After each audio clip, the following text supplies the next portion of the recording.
by Route Zero, who played at the Gryphon in Bristol, supporting Æl Fierlen.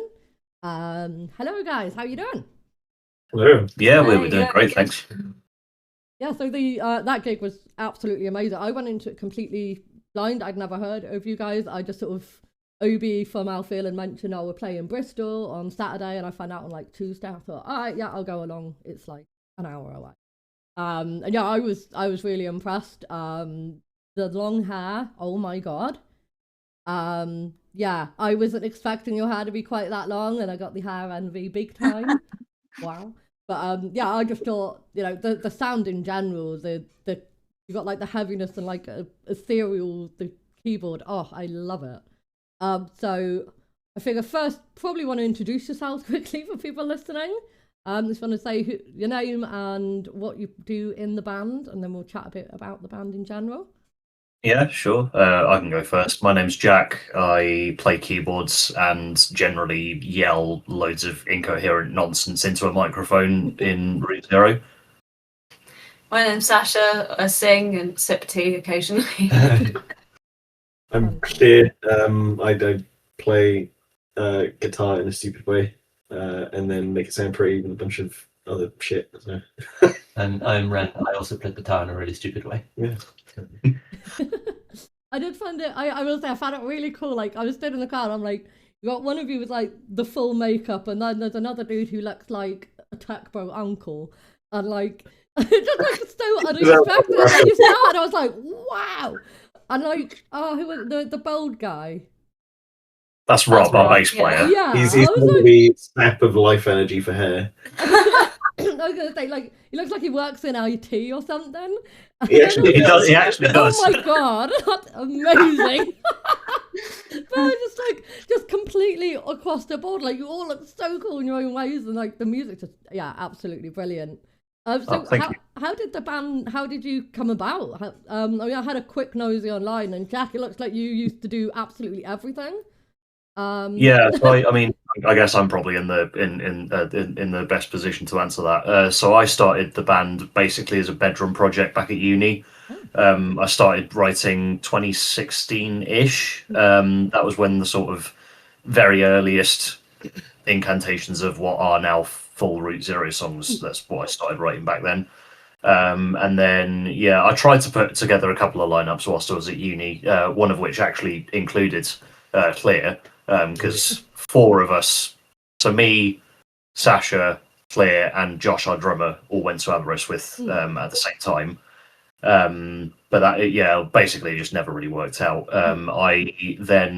So Sasha, you joined in 2018, just as like just to kind of like put some ideas back and forth, really. Yeah. We had a bass player at the time as well.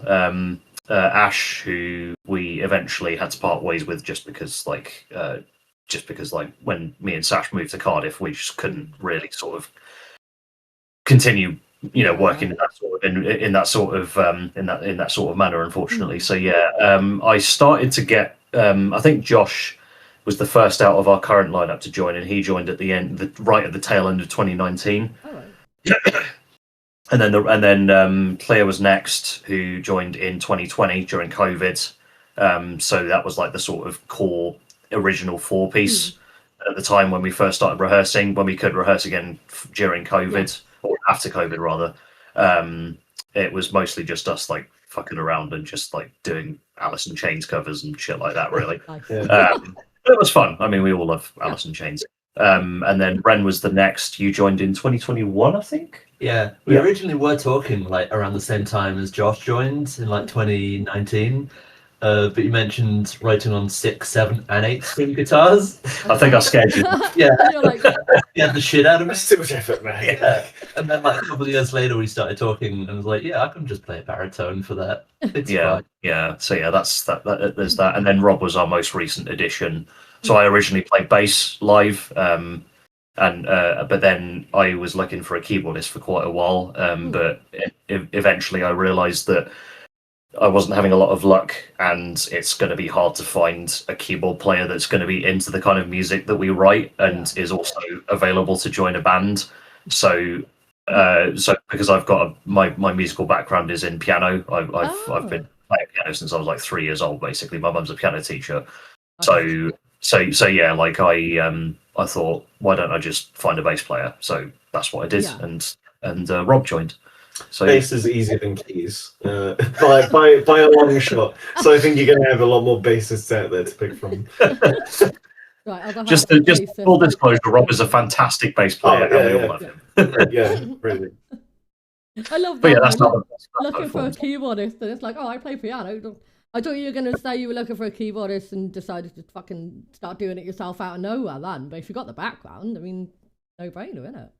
It was a bit of a no-brainer, and I think, unfortunately, being autistic, it took me a while to realise that I should just do that rather than spending loads of time trying to find a keyboardist. It was a no-brainer after we brained it for like a solid chunk of time. Yeah. It's when you realise you're like, oh shit, actually. But That's generally that's generally how decisions happen in this band. I will struggle for ages and ages, not realizing that I could make life a lot simpler for myself, and then either I'll realize it or someone else will point it out to me, and I'll be like, oh yeah, I could just do that, and then I wouldn't have mental breakdowns every 6 months. We've had stuff in the background as well. We've been, wait, this would be so much easier, and then it's just completely worked out. You know, you just sometimes like the answer to be right in front of you, and you just have no idea, and you're looking at it that way. Like, how can we make this work? But I did wonder because when you were playing the keyboard, I thought like it's a very piano-ish style to it, so that does make sense. Watching you play at one point, I'm like, that'd be cool if you could like drag in a proper fucking piano into a venue. That'd be fucking beautiful. But I wouldn't recommend it. Yeah, I Hoist it mean, up on a winch or something. yeah, I mean, if we can get a proper like concert grand, then Yeah. yes. I think you could fit like one grand piano in the entire Gryphon stage area. I think that'd be great, but you'd have to face away from the audience a little bit. You know, every time you move a piano, you have to have it fucking professionally tuned, don't you? Oh yeah, I remember my parents. We had a piano and we moved in house, and we were dithering so much about whether or not we should do it, and they ended up getting rid of the piano because it was easier than finding someone to come and tune it. Like, oh my god, it was a nightmare. So yeah, that would be. I guess soundcheck would be a lot harder if you had to retune the piano every fucking. It would be, yeah. It's a dying art, unfortunately. Though piano tuning, it's getting hard, like because it's a profession that's not being replaced by people our age and younger than us. So yeah, like unfortunately, you're right. It's in the sense that you'd have to find a piano tuner, but yeah, like good luck finding a good one because Market. It is a very untapped market. Yeah, And they'd have to just be a member of the band. They'd have to come to every venue with you, wouldn't they? Oh yeah, hang on a minute, guys. We would have a 7th Route Zero member, and we already have 6 of us. I don't think we need another person. It's when you get those like aesthetic YouTube shorts guys that are like, I'm gonna tune this piano in an airport. It's like you see them about. It's great, but it's kind of just like this guy makes definitely money from the job and also making content. Yeah. I thought it was quite cool to see. Like, I've only ever been to the Gryphon in Bristol once before, and as you know, that it's tiny up there. And I'd seen a pirate metal band. I think they've got 6 members, and I remember thinking, this is very small, and it was already they were already starting, so it wasn't really like as obvious how small it was. But then when I came in the other week, obviously I was up there for Æl Fierlen doing their sound check, and I saw how tiny it was, and I just kept thinking, like, how do bands fit? But it works really well. It's a really cool little venue, other than the stairs, but the stairs are my enemy anyway. Speaking of venues, have you got more upcoming shows or anything like that lined up, or any plans? We've got a bit of a break at the moment. I'm trying to remember when our next show actually is. May, I think. I can't remember exactly. Is that the one with Elkapath? No, that's June, innit? May, I had something in my calendar for like a Bulgarian doom band or something like that at Fuel. Oh, that's right. I don't know if that's right. I don't know what their name is, but if you know, then it might be good to shout about. I think they got in touch. No, they. I don't think they actually gave me the name of the band. Oh, but right. they said like that might happen, but it's a bit of a. I'm not really sure at the moment. But yeah, it would be cool. But yeah, we are also playing with the band Elkapath in Fuel later this year as well. We've played with them before. Really, really good bands. So yeah, looking forward to supporting them again. It'll be nice to play with them in a city venue as well, because the last time we played with them was in the Green Rooms in Treforest, which is also a very good venue. It's run by a good friend of ours, Johnny. But it's a bit out in the sticks, so trying to get people out there is a challenge at the best of times, unfortunately. I suppose it's probably worth saying as well they're struggling a bit financially, and Johnny has he's got a fundraiser on the Green Room's website. So I guess like this is sort of like a call to anyone who might be watching this. If you can sort of spare a bit of cash, do throw it his way, because he's a good boy, and yeah, it's good to try and support venues, especially when they're struggling as well. What I'll write that down. I'll if I get you to send that link over on Instagram once this goes live. Anyone listening, it should be in the description on YouTube and on Mixcloud. If it's not, message one of us to remind us. I have written a note. I always say, the link will be in the description, and sometimes it's not. But I will check that on there, because we're all about supporting like small bands, small venues. And honestly, everyone, a lot of people are struggling, and I know that financial struggles are part of why it's been so difficult for bands, especially since like COVID lockdown and that. Everyone's been struggling. So yeah, if anyone's not struggling, make sure that's where you want to be donating to: small venues, small bands, all that. Get more music out there, of course.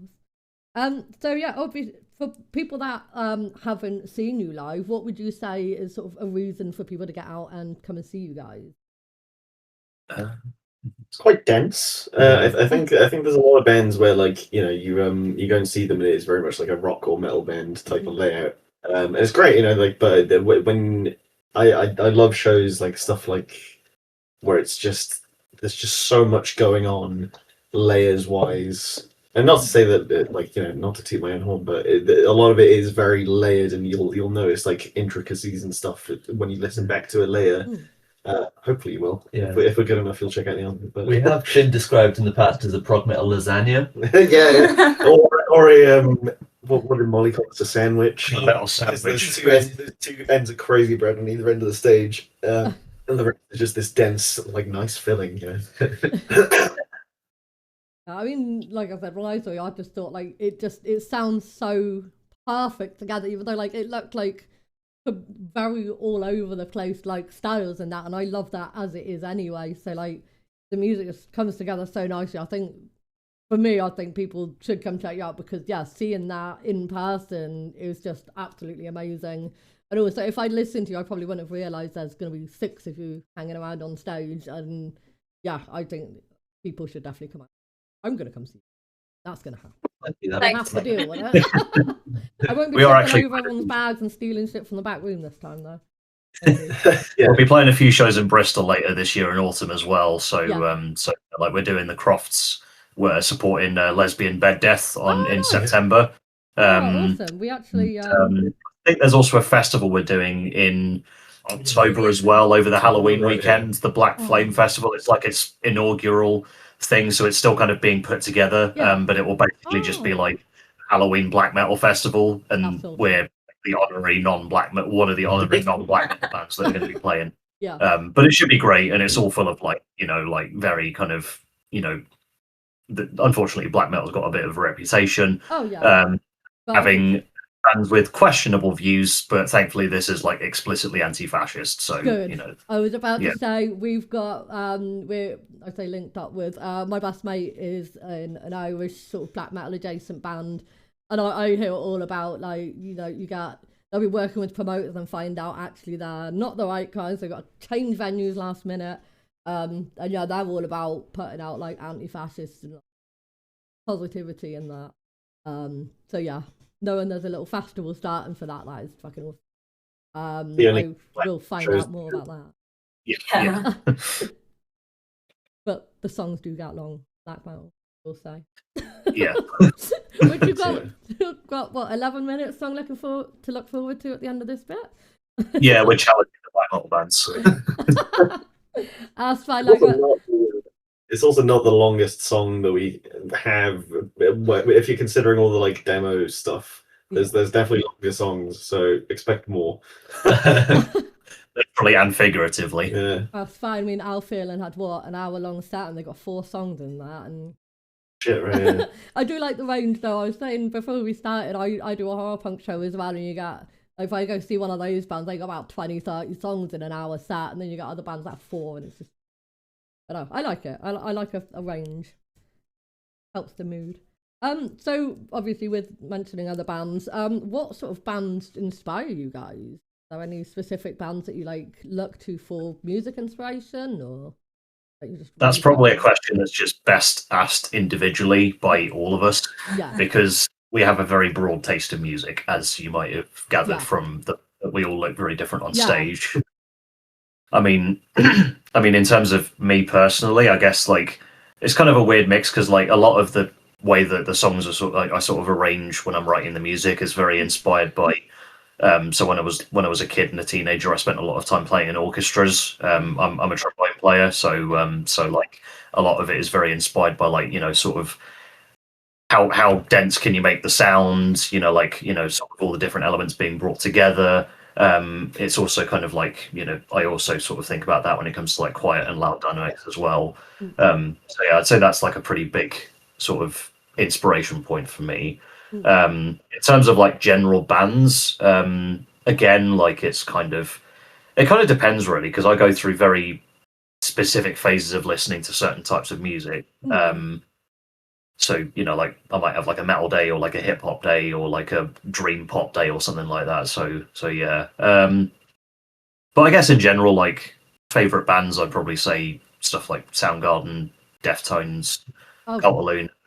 I don't like Deftones, and like everyone on the station knows I hate them, and my husband loves them and plays them all the time to annoy me. Anyway.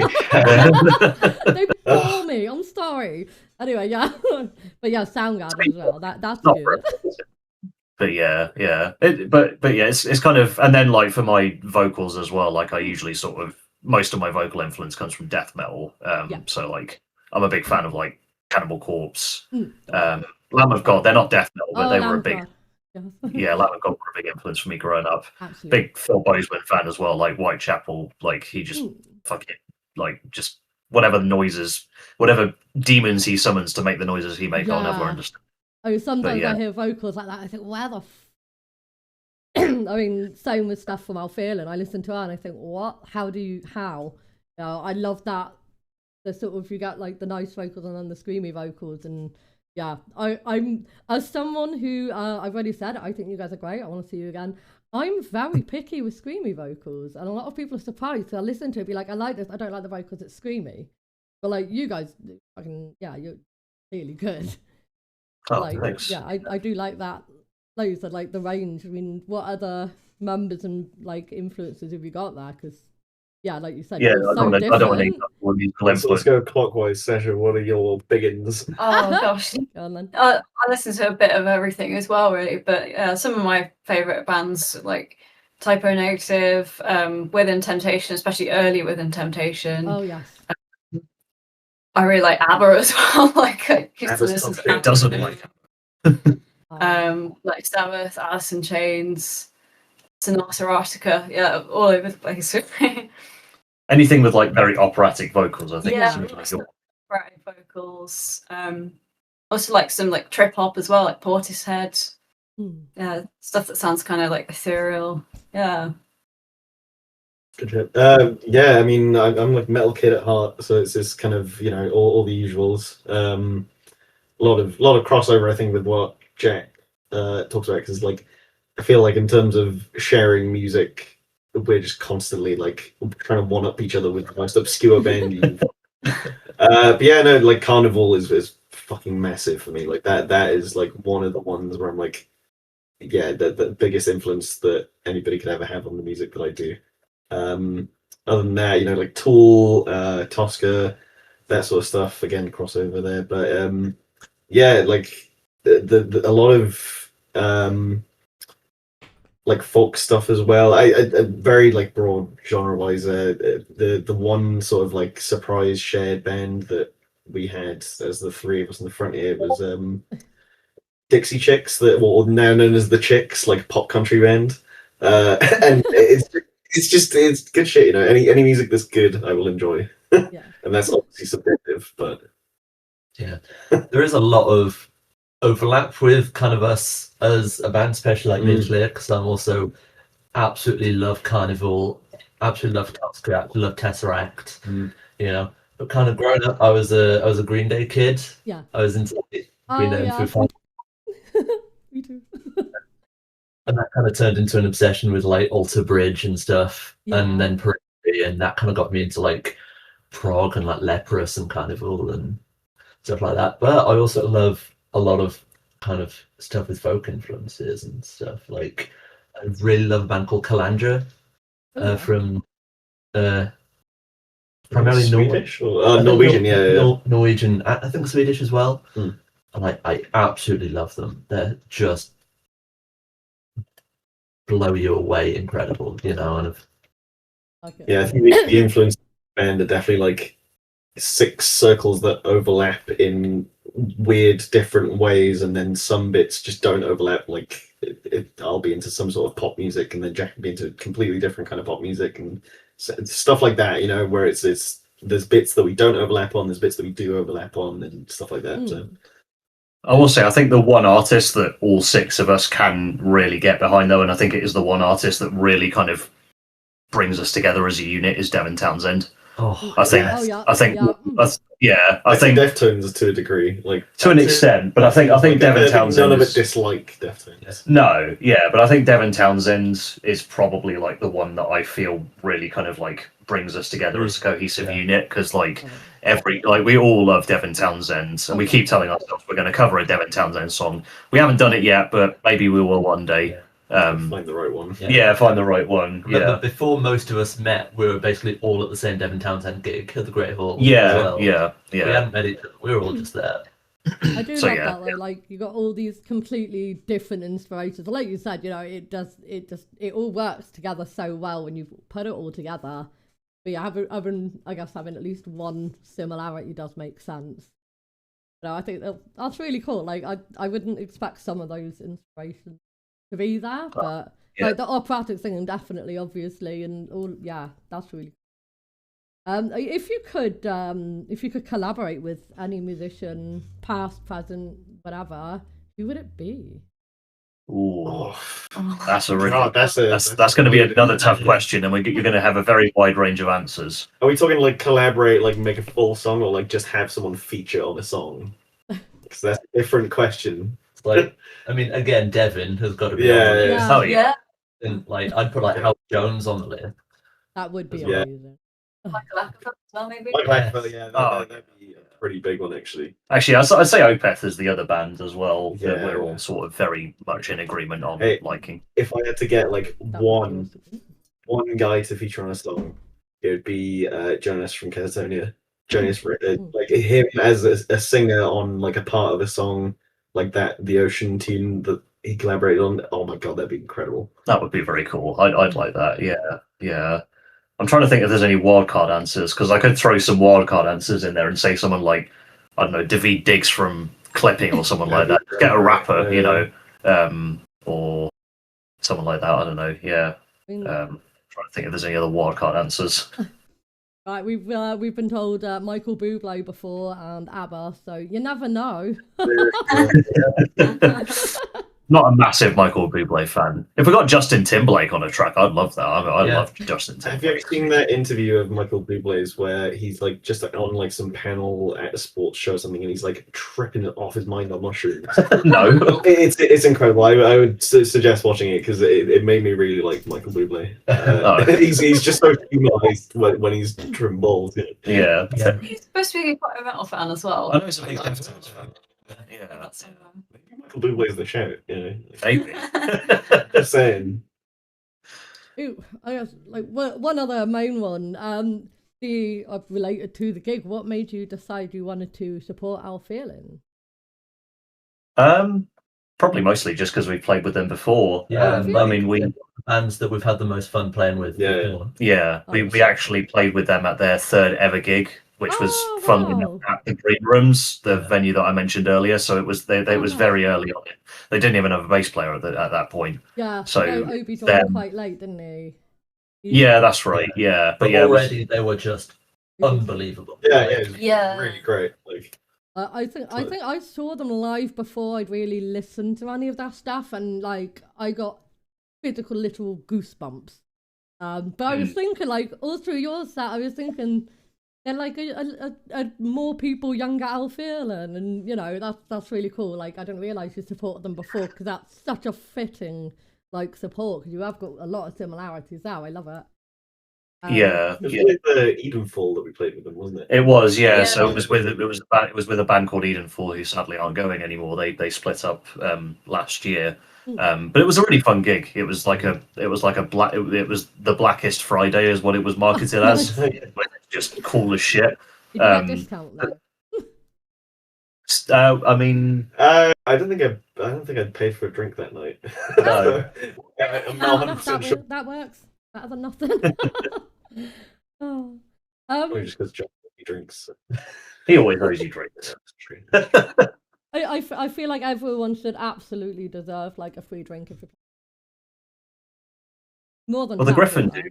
I know the Gryphon do like discounts for bands playing there, which is Yeah. Yeah, because I think Obi bought a drink and he said something about so does wristband. I thought that's pretty cool. I like that. But yeah, obviously, like you said, you've supporting lesbian bed death later at some point this year. Did you say? We've got Yes. we've got the the We Are Horror Records guy. Is one of kind of a chaos guy. He helps with the horror punk show, so they've come up a lot for us. So I'll definitely be keeping an eye out for that tour. But yeah, if you what are your sort of what socials are you on, so people can look you up and find out about future tours and stuff like that? Basically everything except Twitter is where we are. Yeah. So Facebook, Instagram, Blue Sky. We've got a TikTok as well. Is the TikTok? Yeah, the TikTok's still We up. need to be more active, but we do have one. Yeah, we've got. Oh yeah, not Telegram me, Same. obviously. Oh yeah. For obvious reasons. Yeah. Basically, any well, Not it's getting Telegram, not Truth Social. Yeah, I know it's as hard as it's getting to find social media platforms that aren't like this. We try and basically just ignore the ones that don't promote Nazi shit. Yeah. So are you just Root Zero on all of them, or Root Zero? It's like I think it's Root0_official on Instagram. It's Root0 UK on Facebook, I think. Okay. Just don't confuse us with the potato brand that's at Waitrose. Yes, yeah. They have like a white logo that's quite white font and then like a recycling symbol around it. So Yeah. as long as you don't click that. Actually, have a First. Oh yeah, we were first sticker before Wait. from the gig, the first sticker on my new notebook. So this Oh hell logo, yeah! that logo is the one you're looking for, guys. Perfect. I'll get the links off you and just chuck all the links in the description. People are gonna love it. There's gonna be links all over the place. Yeah, but one thing we always do like to ask anyone that we do interview on Chaos is if you could describe the interview in one word, what would that be? Autism. Yeah. Wow. Right. Yeah. Well, thank you. I can't stop that. I can't stop that. Well, thank you very much for chatting with me. Anyone listening, this has been Root Zero, obviously, and we will be playing your track. I'll let you guys introduce the song before we go and enjoy the song. Oh yeah, sure. So the song is called Dark Rainbow. It's the title track off of our album of the same name that we released last year. And yeah, thanks for having us, and hope you enjoy the song. Thank you very much for being on. Cheers, much appreciated. Right. Hello, I'm now joined by Hireath, which is how you pronounce it. By the way, I've like I said to you guys, I've had Hireath, Hireath. So I will remember that. How are you guys? We're good, thank you. Totally not losing it about the fact that my mic wasn't on yet, guys. So apologies if things seem rushed suddenly. You are gonna have to introduce yourselves again for everyone. Go around the room, tell me give us your name, what you do for the band. Cool. I'm Rob. I am the vocalist and guitarist of the atmospheric black metal band Hireath. and of the same band, as that's why I'm here. My name is Josh. I play drums, and I also handle all of the music production side of things for the band as well. He's why we sound good. Oh yeah. I'm Corey. I'm the bassist and backing vocalist of the band, and I'm not as cool as Josh. Yeah. I am gonna have to mention it again. The background, the D&D pub, the atmosphere, very fitting. I kind of wish I was there. It looks so pretty. Yeah.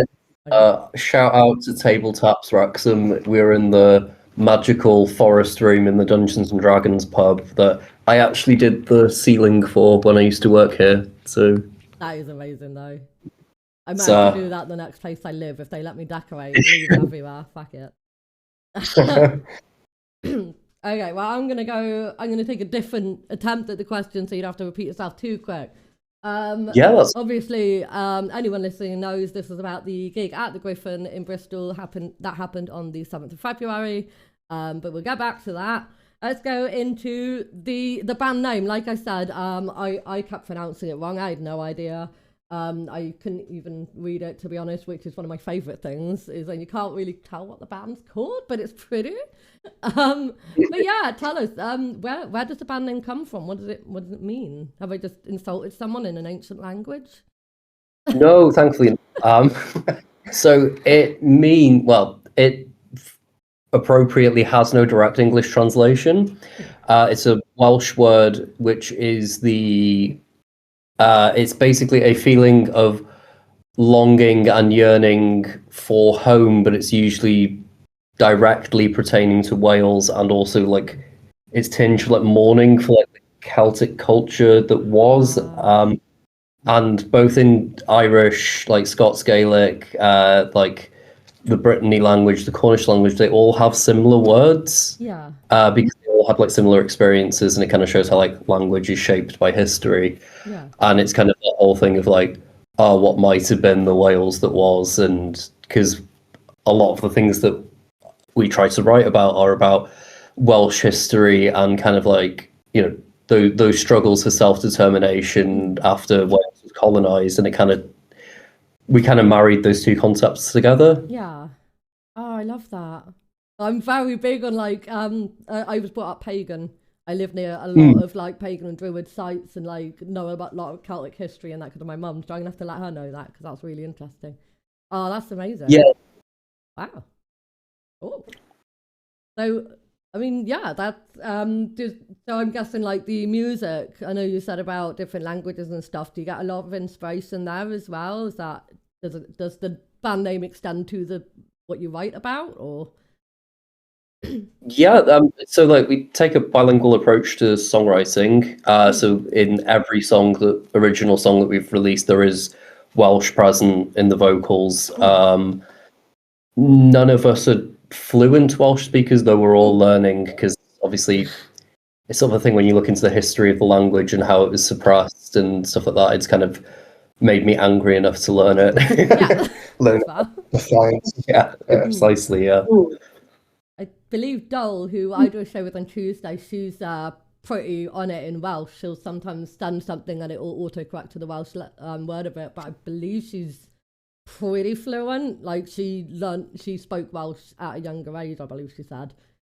She can pronounce that really long Welsh town name. I'm not going to attempt it. She can do that. It's incredible. So, that's really beautiful. I like that. Learning something out of pure rage. I like that. I mean, I guess it kind of comes up with it. The sword. I'm going to mention the sword now. You obviously walked up to the gig, and I immediately messaged my mates in another sort of black metal adjacent band saying, "You guys got up your game. These lads have got a sword."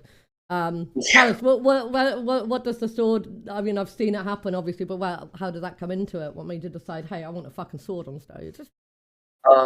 Right, the long version of the story is that I used to run a reenactment society, and when I was in university, and I used to actually train people in medieval combat. So that's my old sparring sword. And and we wrote a song called Krogan, which was about a battle that was fought in the 12th century where the Welsh gave the English a damn good kicking. And there's a part in that song where it like basically devolves into some folk metal-y war chant, which is in Welsh, which we tried to get the audience going. And like, I just thought it'd be fun to wave a sword around and kind of, you know, like you've got him like shirtless, like with covered in war paint, screaming at the audience. And yeah. No, so it just it really, like, I mean, like I said, seeing you guys, I hadn't heard of you even for the first time. I like to go to gigs blind. I'm doing the same for Metal to the Masses. I haven't heard most of the bands, but I just go along to experience it, and it like added something special to it. Not just the fact that there's a sword, but like, I don't know, you could tell it was obviously something battle related, and like, yeah, I really like that. Well, I do wonder, like, I know there's the whole have you got a license for that joke going around, but in England, obviously, we've got some serious rules about it. Have you ever been stopped with the sword? Have you ever been questioned about it with gigs and that, or? So I've not been, and I'm very familiar with the rules regarding it from my time, like doing like the historical reenactment and everything. Yeah. I want to say on record as it's going out, it is a blunt stage prop. Yeah. It does not have a point on it. However, there was the Manchester gig, wasn't there? Oh, I bet. The week of the Manchester gig. We rocked up to Grand Central. And we were like literally about to go on stage, and we realised that week there had been like a mass stabbing, and we were like, shit, are we going to be allowed on stage? God, yeah. 2 days before. It was like, oh god. See, I wasn't sure you were going because we've had like a few funny stories with the sword. Like there was Yeah. our very first gig was a anti-fascist black metal gig in Scotland. Oh, nice. Like a festival called Fog Herrick, and I got, because we went up on the train because we're lunatics, and I realised quickly I'd forgotten my sword. I put the call out thinking, like, the black metal fans, there's going to be nerds in the audience. Yeah. Can someone bring me a sword? My friend Mitchell turns up with a sharp replica of Gandalf's sword from Lord of the Rings. So I'm like 95% sure I put a hole in the ceiling of the venue with it. And he just wanders in. It's not even covered or anything. He just wanders in with this. Just hands it. Yeah. There you go. There's as many stories with that sword as many gigs as we've done. This band. I love it because I mean, there was a way you just sort of.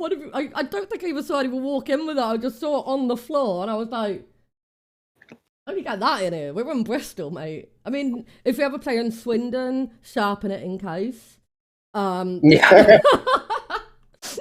I've always, touring with the sword, it doubles stage prop, self-defense. It's like, yeah. I mean, I guess that's the trouble. Is that I know, obviously in America, a lot of Comic-Cons, you get trouble with like replica weapons. I guess at least in England, that it's going to be swords, and people tend to know they're usually blunt anyway. Have you had any mishaps where you've nearly lopped someone off with it? So I've taken a chunk out of my guitar once. There's also I think the worst has been like stabbing through the ceiling at our first gig with the sharp version of the sword, but thankfully no decapitations yet. Yeah. Keyword. I was going to say only because I've been to the Gryphon once before, and I saw the pirate metal band Lagerstein, and they're like a 7-piece band, and I still don't know how they managed to fit in. And when I saw the sword, I was like, how are you gonna like? I thought you were gonna end up like decapitating half the band or something, because it's a very small venue, but it's a damn good one. I do love the Gryphon.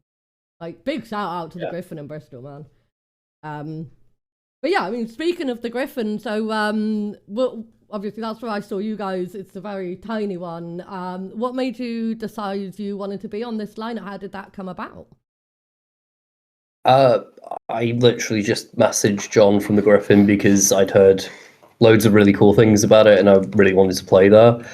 And then began the arduous journey that I told you about. The shitstorm that was planned for it.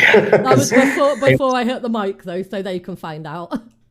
Yeah, well, so basically, myself, Olivia, the guitarist who isn't here, and Josh at the time all worked in the same place. So getting like time off for us to gig was not near impossible.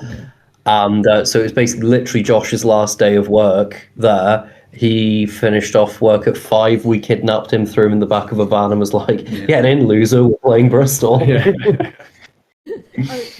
What were you doing for work? Just I'm trying to see. Like, were you? Don't know if I need to imagine someone in like a shop uniform or like in a chef hat or something being thrown in the back of a van and flooring it. So I worked in Cafe Nero, so I was wearing my burrito. So you had a little Cafe Nero apron, fucking coffee pot in one hand. Yeah. Dropped it, sprayed milk everywhere, and it just as we dragged him Sailing kicking down the streets. But you made it in time enough. I mean, like we I know for listeners, we did talk about this before we realised the mic thing, but yeah, the Gryphon is tiny. I was trying to get bits out of my bag, painkillers, because why do I go to gigs and not constant pain? Because I want to see swords, apparently. But poking my head round and you're all there like rushing, trying to get black stuff all over your face, and yeah. Yeah, we did a rush job with the corpse paint. It's usually a lot more elaborate and stuff like that, but like to be fair, I know another band with corpse paint, and the corpse paint changes pretty much every gig depending on how long they've got to get ready, apparently. So yeah, that's definitely the case. Yeah, I think mine's the easiest because I just look like Rambo. I've just got to get the black streaks and then blacken up a little bit somewhere, whatever, and to go. And by the time you sweated through, you just sort of look like a chimney sweep. Yeah.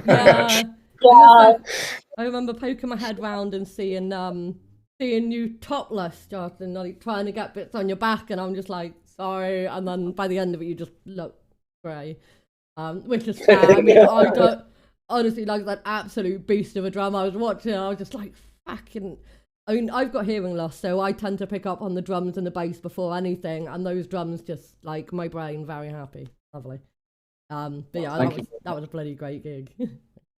Thank you. The drum goblin.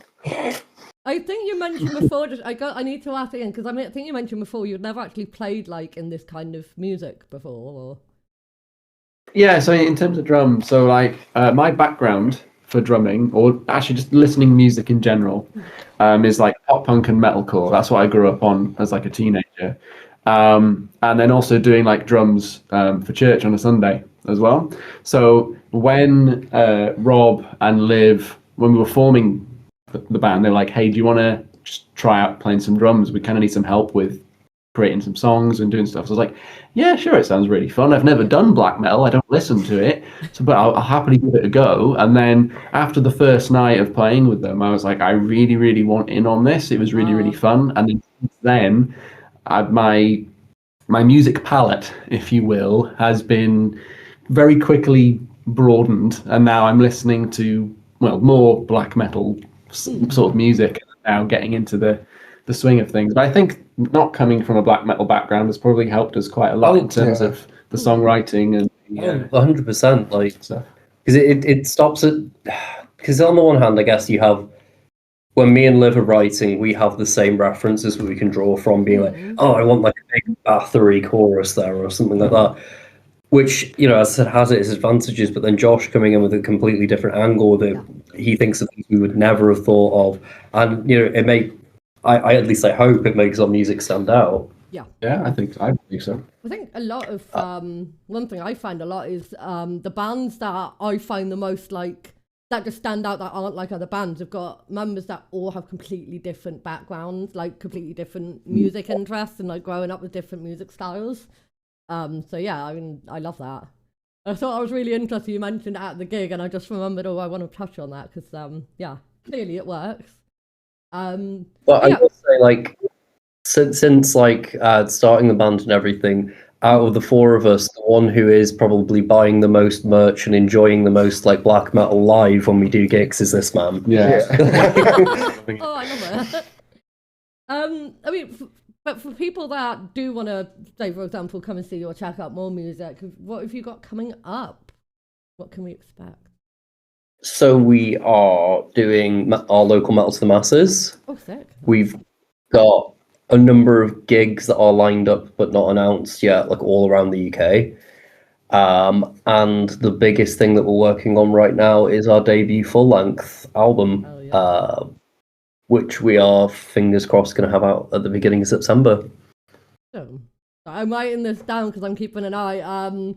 I will get for anyone watching / listening, I will be having the links for socials and stuff in the description. I will get them after the interview for you. Because, yeah, I'd love to come see you again. So, yeah, if you've got a lot of areas coming up, hopefully not miles away from me, fingers crossed. Maybe don't do Swindon because it sucks, but Bristol again would be cool. Well, night of the gig, we had like a couple of people from the audience being like, "Oh, we're thinking about putting a black metal night on. Would you be interested?" So there are talks in place, but nothing confirmed yet. Yeah, so I keep hearing bits here and there about like more black metal nights, and I mean I know we vaguely touched on it, but like I don't know if it was at the gig or in the run up, is the difficulty of setting up a black metal night without accidentally letting in the bad types. But I mean, like I said, the only other band I know that's like black metal adjacent is they're big on like the anti-fascist stuff. So I'm loving that scene of black metal at the minute. I've always said like I'm not that into black metal and that kind of style, but apparently I really am. Not discovered in the last year.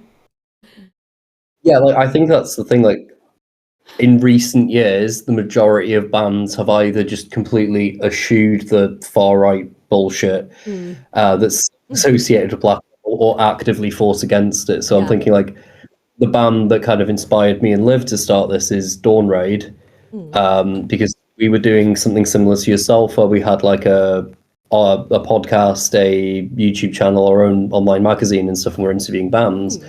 The first band I ever got to interview for that one we relaunched, it was Dawn Raid, and getting to speak to them and seeing the music that I loved but had never thought that I could play presented in an anti-fascist context meant an awful lot. Yeah. I mean, shout out to it's difficult because, like, I do a horror punk show and most of them are blooming neo bullshit, and then I do an emo and pop punk and they're all bloody nonsense. So, you know, there's plenty of good out there to balance out the dicks.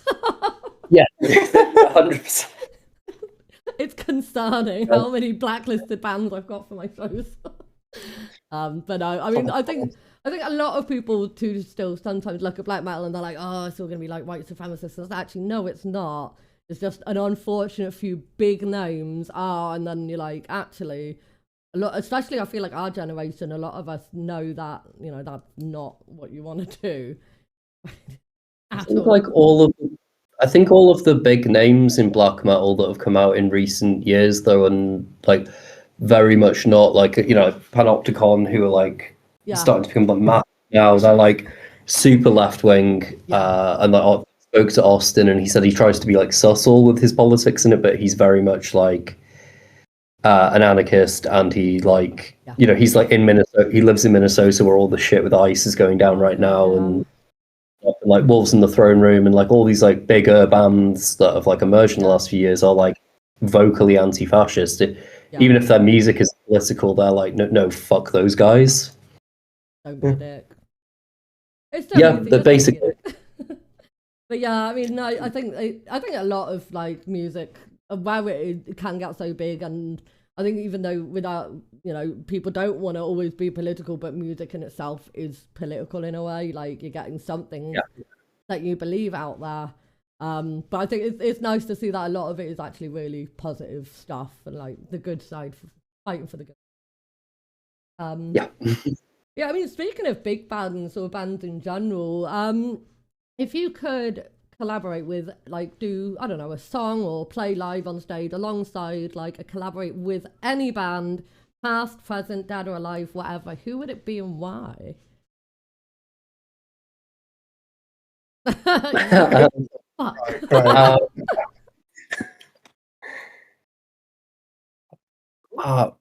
I think, and I've got this in my head that this would be amazing.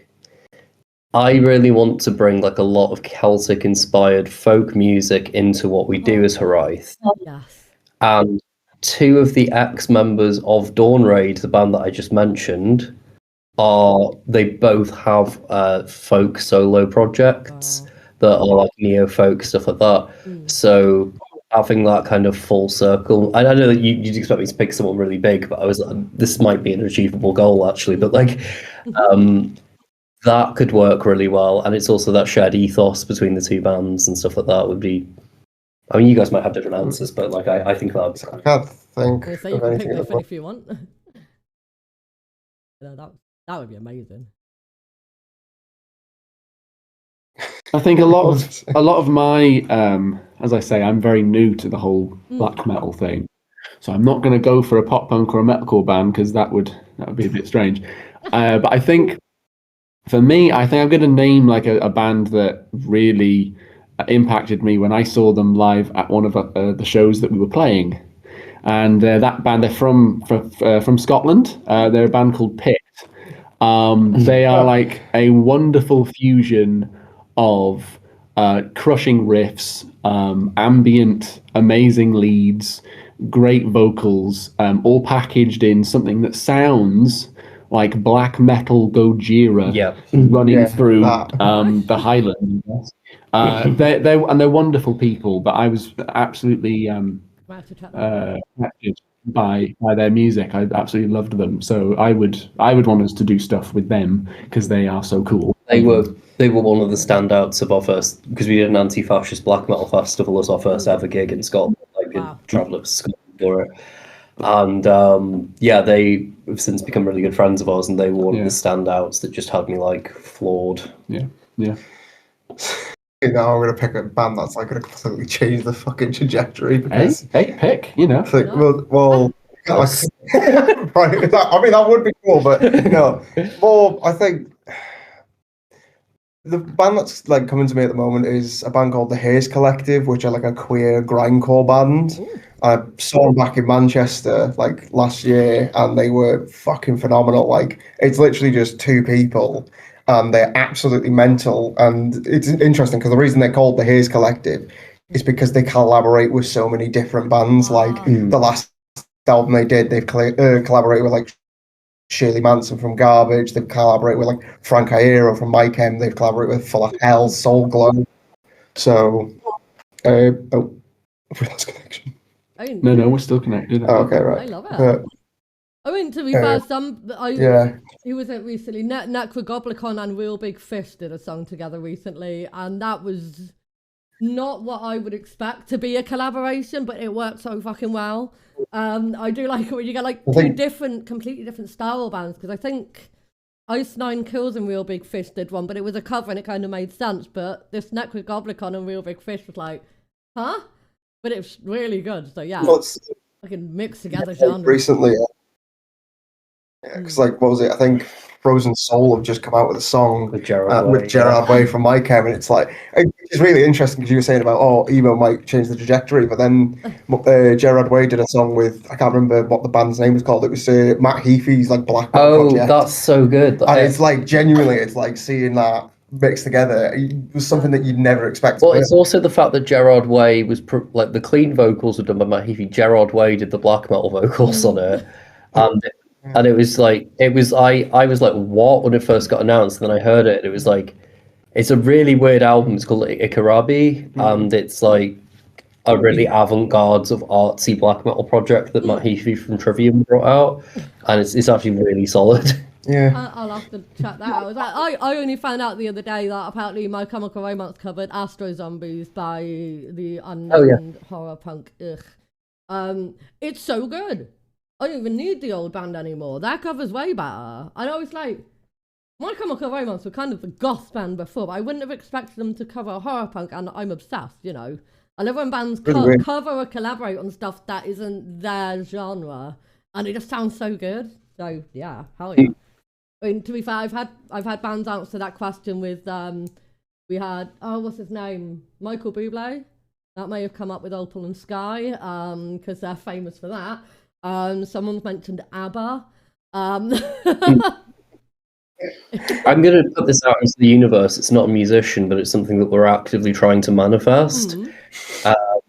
if this somehow manages to reach Michael Sheen, the Welsh actor, we would love for him to do some voiceover work on our album, like just throwing that out into the universe to see what happens there. If everyone likes this and comments it and shares it and whatever else you have to do, we might get that. I don't know. I mean, we only started in August, but you never know. So, yeah, I just every chance I get, I'm just gonna throw it out there. Watchers, listeners, share it, make it happen. Yeah, we might. Yeah, I think, well, yeah, probably coming up to time, so I have taken up a bit more of your time because of my mic and everything going slightly chaos, but again, it's in the name, you were warned, kind of, I guess. There anything specific that I haven't asked that you really want the world to know, other than that dream collab there? The vision of the band and... Yeah, I'll kind of like tie that to maybe the album as well. Yeah. I'll take this. Yeah. So I suppose like if we were to like just kind of like throw out like what Hireath is and what we're about is we are an atmospheric black metal band from North Wales that are drawing on our deep history, language, culture, folklore from a non-fascist perspective. I would like to make that very clear because that stuff can get misconstrued very easily. Yeah. Who through a wider black metal soundscape, like the big washy production and soundscape and sound effects, are trying to like sort of transport the listener, tell these stories, both share our cultures to the world and maybe possibly also rally around the cause of like Welsh independence. I think did that sum us up, would you say? I'd say so, yeah. Well, I was gonna say we did start talking about that and the mics were off, but just because I just realised we didn't touch on it again, the band name. Before the mic, tell us about the band name because that was really interesting. I just realised it was before the mics. So yes, so the band name Hireath is there is no direct English translation for it, but all of the sort of major Celtic languages, and I think it's due to their shared historical experience, have a similar word in it, and it means a deep longing and yearning for the Wales or the past that once was, particularly pertaining to like sort of Welsh culture and like what could have been after the sort of colonization of Wales, the like suppression of its culture, language, the like hundreds of years of stolen resources, and which is ongoing to this day. And it's a deeply felt thing that like under the current sort of like Westminster system, like Wales has for the last 800 years drawn the short end of the stick, and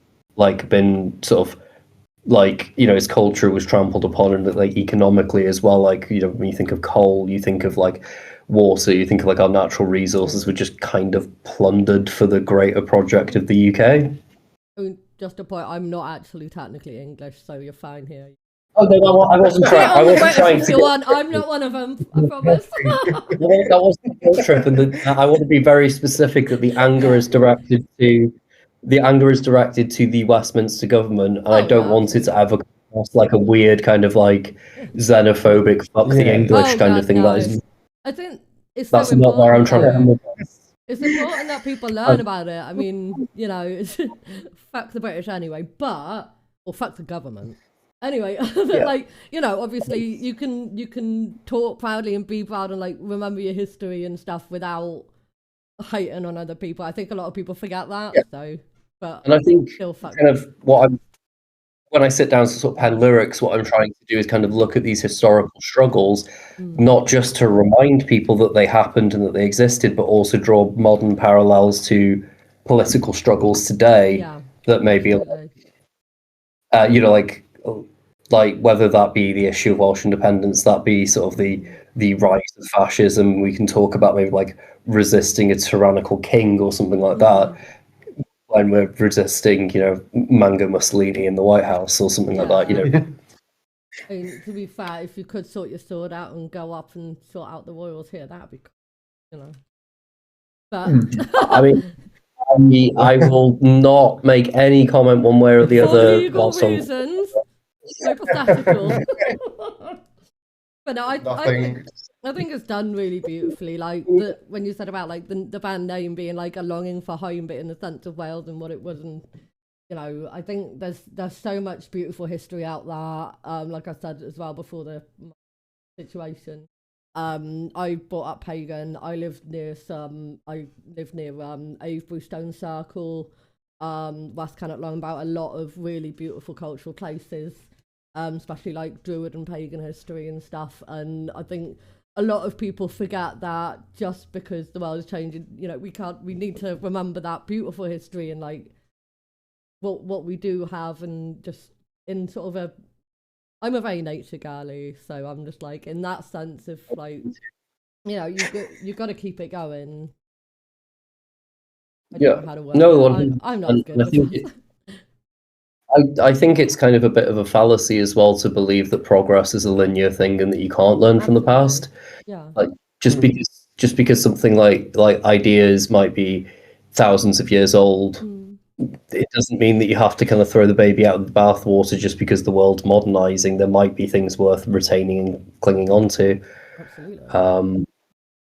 I mean, like, there's a lot of medicine out there, but for me, lemon tea and honey still works better for a sore throat than most stuff. But doesn't mean I'm going to say, hey, everyone should put kale up their bum and do yoga for everything. Unfortunately, it don't work like that. But you got. Just because history is in the past doesn't mean it has to be in the past. Keep living. Yeah, no, 100%. But yeah, I think that kind of like covers everything. And as I said, like, we also are hard at work at a new album. Yeah.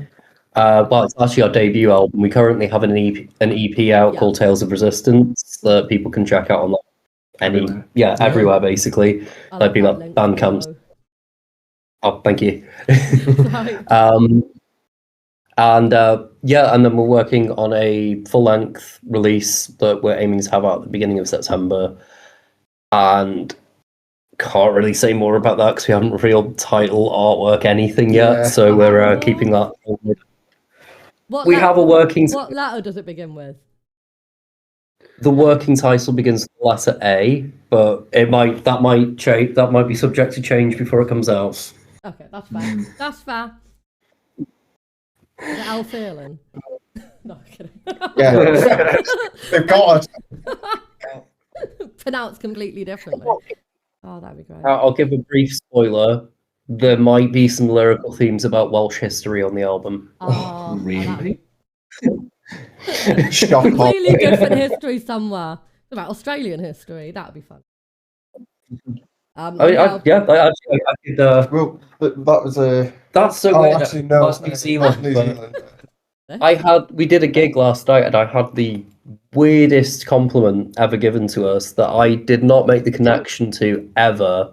And then as soon as they said it, I was like, oh, I kind of see that. They were like, oh, you guys are kind of like a Welsh alien weaponry. Yeah, that's who I was thinking of.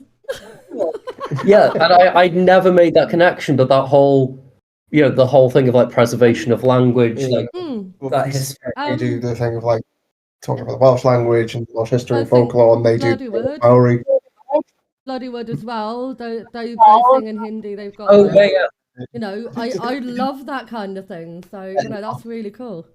But yeah, absolutely. That as soon as I said Australia, I thought, they do it about the history. Yeah. That's actually quite a fitting compliment. Yeah, it fits, dude. And it's kind of I'm not going to draw a historical parallel and say that and say that the experiences were exactly the same, but there's definitely that through line of an indigenous culture fighting back. It's definitely like a theme that I think runs through both bands. Yeah. So it's I mean, you still Wales has still had a lot taken from them, and I think learning that history, especially telling it through music like that, is just a really special thing to do. I like that. Yeah, I just wanted to be like very clear that I wasn't trying to say like what the Maori people went through. What Maori or indigenous people. Same as what the Welsh went through. I just meant there are some like thematic through lines that you could maybe like, especially about like suppression of language and culture by invading power, like that they, there's similarities but not exact parallels. No. But I do like I've always I grew up like I grew up bilingual. You wouldn't be able to tell because I can't even speak one language right now. But yeah, I grew up bilingual, so I love when music has any different languages, especially like forgotten languages, if that makes sense. So you know, I think that's why I like Æl Fierlen as well, because they've got some like that. It's just so beautiful. So that's fucking awesome. They were literally, I think they market themselves as like ethereal metal, and I've never heard like a band describe themselves better. You know, to like does what it says in the tin, like, because I felt like floaty listening to them. It's great. Well, what I think the first time I saw them, I'd heard a couple of their songs obviously, but the first time I saw them, I had physical goosebumps when she started singing, and I think the way I described them was ethereal as fuck. Goosebumps. That was just my whole review, because I was just so transfixed and like, wow. So, but yeah, you guys fit on. I think I said to Route Zero as well. That whole lineup that night was just really good. It's just like different, but enough similarity that it's a perfect lineup, and you've all got like something special about you that stands out. And like, yeah. Bullshit. That means an awful lot. Hopefully we get the chance to play with both bands again, because we didn't get the chance to listen to Route Zero set really, so it'd be nice to. The bit that we did catch was actually really good. It was, yeah. It's just we were busy trying to slap corpse paint on our face. Paint everywhere. To get on stage. Yeah. But no, they're definitely worth seeing as well. Obviously, people watching now will have just seen my interview with them. But yeah, absolutely. I mean, I'm hoping I'm going to keep an eye out for this tour, because especially if even just you two bands, you and Route Zero play together again, I'd love to come out to that. If you get Æl Fierlen again, that'd be amazing, because another one of my favourite bands. So yeah, I'll be keeping an eye out for the tour. I would love to bring that package to the rest of the UK. Any hints about a tour of like what season of the year maybe? So we've got nothing like concrete. We've got like quite a few like dates penciled in, but like in terms of like an actual tour and a package, no. But like I'd also like to point out, if there's any bookers, promoters, or bands that want to do something, please get in touch, because we are hungry for gigs and want to bring our feral Welsh war band descending on your city. Yeah. I mean, hopefully we've got promoters and other bands paying attention here on Chaos as well. So we're going to put this out everywhere, and yeah, I'll see if I can get hold of anyone through anyone, because again, I'd love to see you guys again. I think what you're doing is fucking great. Love it. Thank you. And yeah, Metal to the Masses. When are you on? You played yet? Really quickly. So we are doing our first heat on the 21st of March in Wrexham. That'll be interesting, because I think out of all of the heats, we've probably got the stiffest composition in our first heat.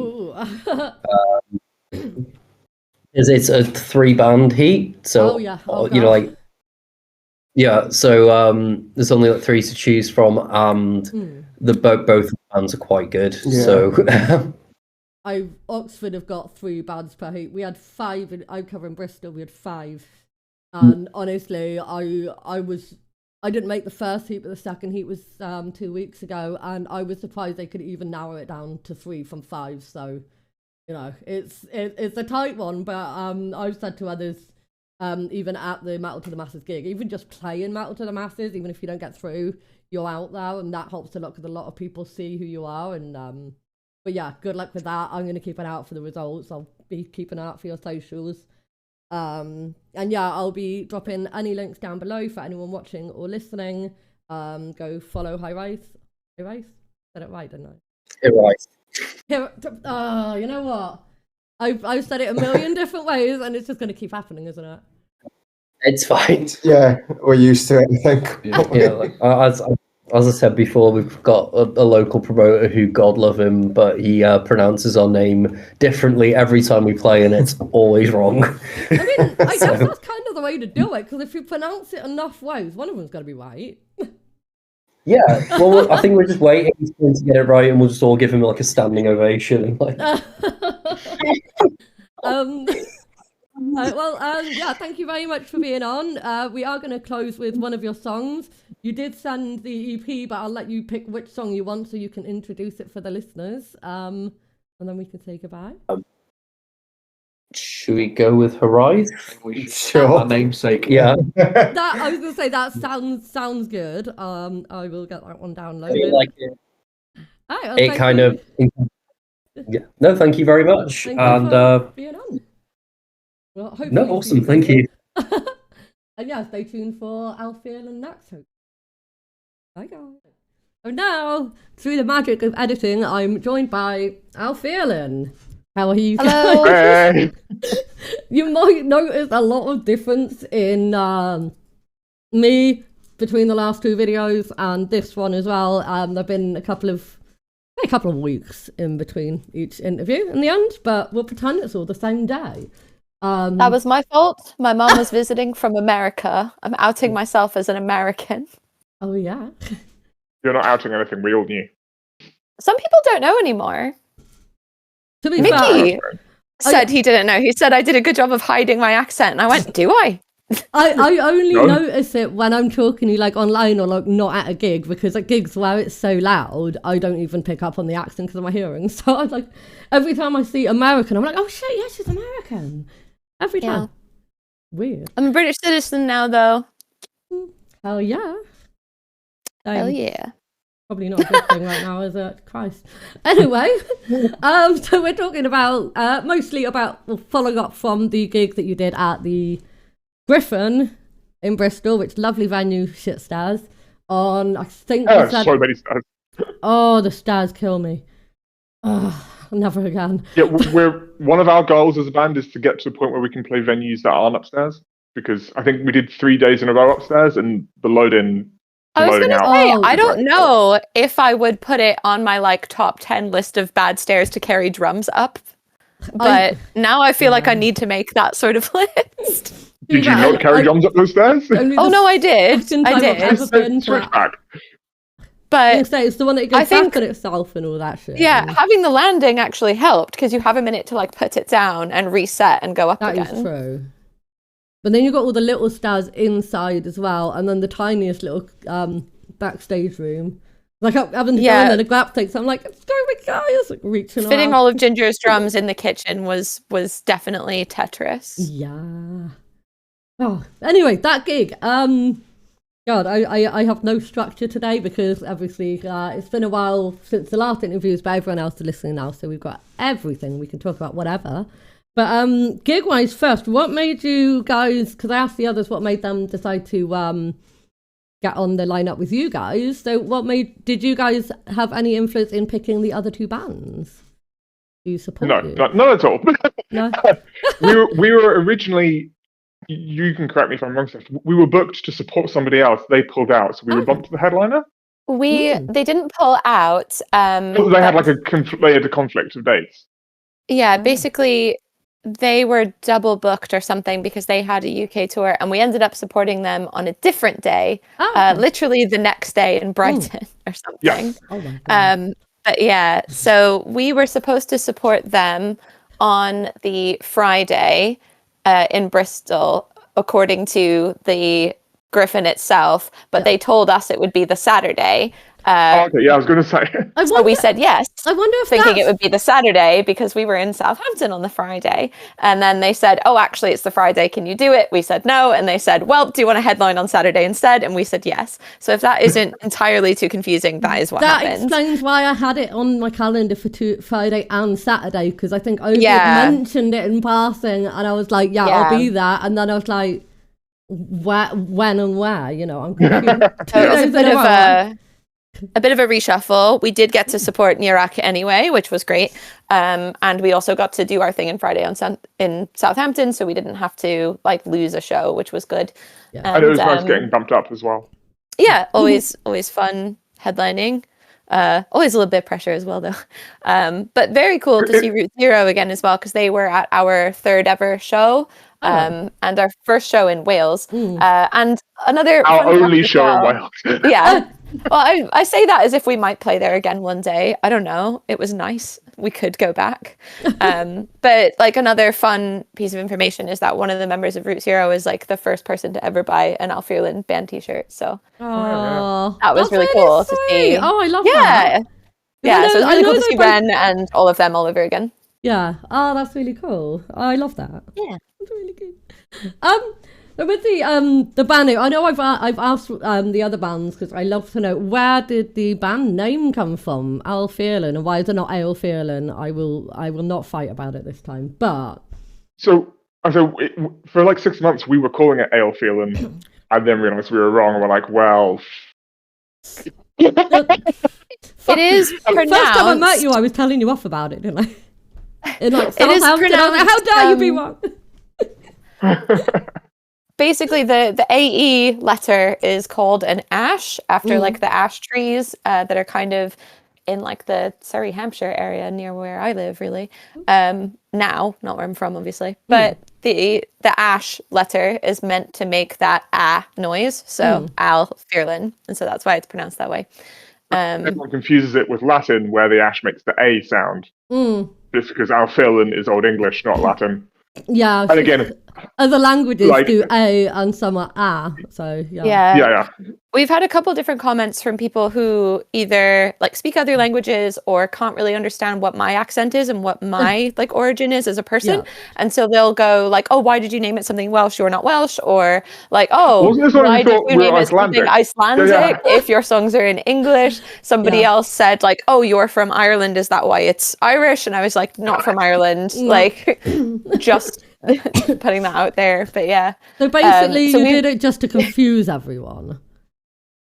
No, to start fights between the linguists. We thought it would be unique, and we thought there would not be other things called this, and so it would I'm be a giant nerd. Easy to find us. Yeah, and we thought it was a nod to Rob's obsession with Old English and the sort of. And also, it's so like, what's the word? Like indicative of the genre. I was going to say... like Sayor and Winter Phillip and all those guys. Your obsession with the linguistic tendencies of black metal to use ancient letters or like individual sounds. And then it's great for search engine optimization as well. Yeah. I do like that because obviously people listening now, it's all one interview. When I spoke to Hireath, they had like their band name is like an old Welsh word for home, but like longing for the home in Wales and what it used to be. And we actually have a song demo called Hireath as well. Yeah, I love that. Quite coincidental. Yeah. The cool as shit. the name Æl Fierlen does mean like all is far away or like everything is far. So ours does mean something as well. It means the opposite of home, really. Everything is very far from home. Again, we think it does. Linguists, come at us if we're wrong, please, because. No, don't tell us if we're wrong. We can't change it now. We'll be so sad. That's it. You're banned from the country. That's it. No more tours there. Sorted. So that's why that ended up being the album title as well, because it's kind of self-titled, but not because it's older. Yeah, it's the sort of translation. That was something we also got some interesting comments about. There is a really cool website called Angry Metal Guy where he reviews albums. I know where you're going. And like in no sort of mincing of words, delicate way does he tell you exactly what he thinks about things. And we got quite a good review for him, which was great. I was really happy to see that. We were told it's too short. Basically. He said it was a good sort of like early effort, but he can't tell like where we're going to go from here, and he would need to see more. And I thought, that's good for me, honestly. But we got a comment on the site from the other like angry metal viewers that they thought it was a weird choice for us as an English band with an Old English name to use a photo of a mountain range in Italy as our album cover. So, yeah. I mean, because we commissioned the art, when we got it back, I didn't even realize it was like a real place. So I had never questioned it until people pointed it out, and I was like, "Oh, fine." Yeah, it's somewhere in the Dolomites. A combination of a photo someone had taken and then like Photoshop painting on top of it. It's really cool, I think, which is why we chose it. But yeah, to be fair, as someone who I've said for years and years, I'm not really into like black metal or anything like that, and it turns out it's definitely one of my most listened to genres. There you go. I think the artwork and logos are the most beautiful, and like, yeah, turns out I'm a big fan of black metal and all that stuff. Very. I think a lot of people like can go through that journey though, because like from the outside, a lot of people think black metal is like one very specific thing, and it isn't. It's huge. And I think it just takes a little bit of exploration and finding like the bit of it you like. Because like I don't like all black metal. There's plenty of it I don't do. But if it's like atmosphere and naturey and like slightly folky and all that shit, then I will be like totally there for it. Yeah, I try and tell people we're not exactly burning churches. We're more just like lying on the ground in the forest, looking at the sky, thinking about death. Yeah. I know when people that listen to the station anyway. Church burning in the distance. My best friend's in a black metal adjacent band, and they're pretty vocal about not being one of those kind of black metal bands. So I think there's a lot of people out there that assume anyone in black metal is like really awful people and stuff. It's like, actually no, all the people in black metal or similar bands that I might have been the loveliest fucking people ever, and you just find beauty in crazy things, and you're fucking nerds. Really all of you are nerds. I love it. Yeah, it's a really difficult legacy to be like associated with, I guess. Yeah. Because like we're like 30 plus years divorced from all like that first like round of shit now. Yeah. So like, yes, there are still people involved like in our age group of band or whatever who are still like that, and whatever, go away. Yeah, but fuck them. Everyone that we like mix with and stuff are doing it for like the music and the aesthetics, and not like the philosophy of the original stuff. Yeah, I think the philosophy. So we're part of that. You're gonna remember what it's called. Hating, not Satan. Yeah. Satan, not we hating. love Satan, not hating. Yeah, we love all of that. Satan, not hating. Yeah. English is hard. But I mean, well, you know, it's so hard because, like you say about the philosophies, it seems like the early people that did it took those philosophies the wrong way in the first place, because and it's like a lot of the bands now, like you guys, you know, you're bringing it back to like, again, I spoke to Hireath, and they're very much like, you can be proud of like that beautiful history that a country has without being fucking insane like some other bands are, but doing it in like a respectful and really pretty way.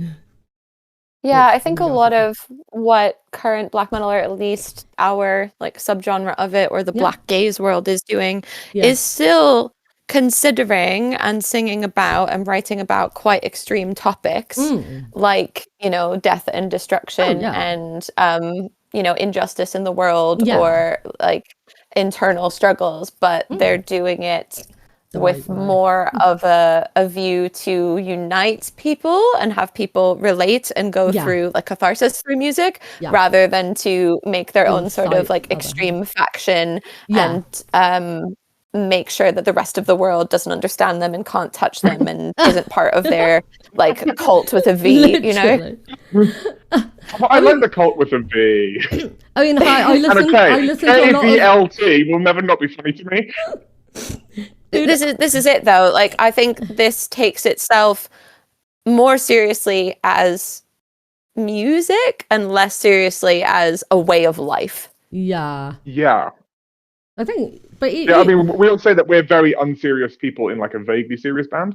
I think it's a serious band. I think all of our songs are quite depressing, except for that one all our where songs are absolutely miserable. except for the one where I was just like, there isn't enough black metal about alligators. I will personally change that. I mean, you can write like really. I mean, I've met so many bands and seen so many bands that write some really deep stuff, and then you meet them in person, and they're just the funniest, happiest people. I think. I mean, I used to get weird in my small town. At one point, I was like one of the only 3 goths in this town, and people are always like, "Oh, but you're so literally." God, and my brother was the only gay. Fucking hilarious. That's such an iconic combo. But no, you know, people are always so surprised to see that I'm actually a really positive, happy, upbeat person, and they're like, "But you look like you must be so miserable." No, fucking love life, mate. What are you on about?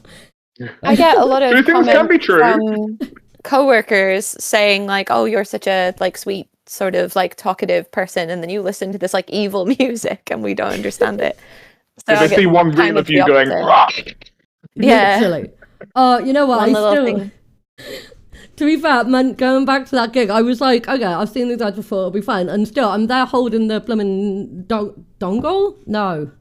I don't know what. Camera? Gimbal, the camera holder thing. Oh, yeah, gimbal. Oh, yeah. I was so done. You started the opera voice, and I just immediate goosebumps again. God damn it! Oh, like, thank you. Genuinely, it's impressive. I do think- feel the need sometimes as well, just to say that like I'm not an opera singer. I did not have like actual opera training, but like I have met now other vocalists who've asked like where I did that training, and I'm like, I was In my like, mind. I mean, like. I In say my that- mom's car, like listening to Phantom of the Opera as an obsessed child. I don't know. I mean, like you do warm up to Phantom, which is obnoxious, which should Okay. say everything. but yeah, I don't want to like credit myself where it's not due and say that I have like more training or more skill than I Say do. one because- confident thing about yourself, I dare you. I mean, I was going to say, this is the most love ever. I've never hated you more than right now. But no, I think, that is incredible though, because obviously you've taken something that you enjoyed and just worked on it. I mean, there's plenty of, look at like physical artists that draw and they've never been to any art schools and colleges. They've just practiced and put in everything and come out with beautiful stuff. So the fact that you can do that is something that I love and something that I absolutely fucking despise as well. But I just Thank you and sorry. Yeah, I don't know. Like I think there is a real genuine difference if you put me up against like a real opera singer. But yeah, I was like a musical theater student at uni a very long time ago now. But you know. Oh, still Doing a my best. nerd. I love it. Yeah. Although that's sad. I mean, I did what that kind of makes sense in your life. You've got like such a beautiful, amazing stage presence. I did wonder if you'd ever had any practice on that, and I guess theatre helps that. But yeah, definitely. Yeah. I have gotten made fun of by bandmates before for saying like this song is this character and this song is that character and that sort of thing. And I think Rob was worried about me like overdoing it at the beginning because like it's not very gaze of me. It's not very shoegaze of me to be fully like clawing Obi's forehead and like running about the place. But no, I love it. I mean, I think it just adds something to the actual live show. I mean, not that you need to. Like I said, I've only seen you twice now, but it's so like. I know I'm a shit fan, aren't I? No, you live far from us. I'm being sarcastic. I came all the way down to fucking Southampton for you guys. You shut up. Yeah. On my own. I'm really sorry. My cat is screaming. We can't hear her. Hold her up, though. She's You fine. really can't? Okay. You can't hear her, no. Right, wait till Where's the Joey marshmallow? starts screaming. Marshmallow. Yes, this is Kitty my cat. extremely goth cat. Oh, hey baby. Lass. Oh. So band-wise as well, like the Oranges, how did Æl Fierlen come together? What started it all? Me. You. Oh God. Technically, our friend Nick, like, No, but the concept existed like for about a year before that. yeah. How far back do you want me to go? All the way back?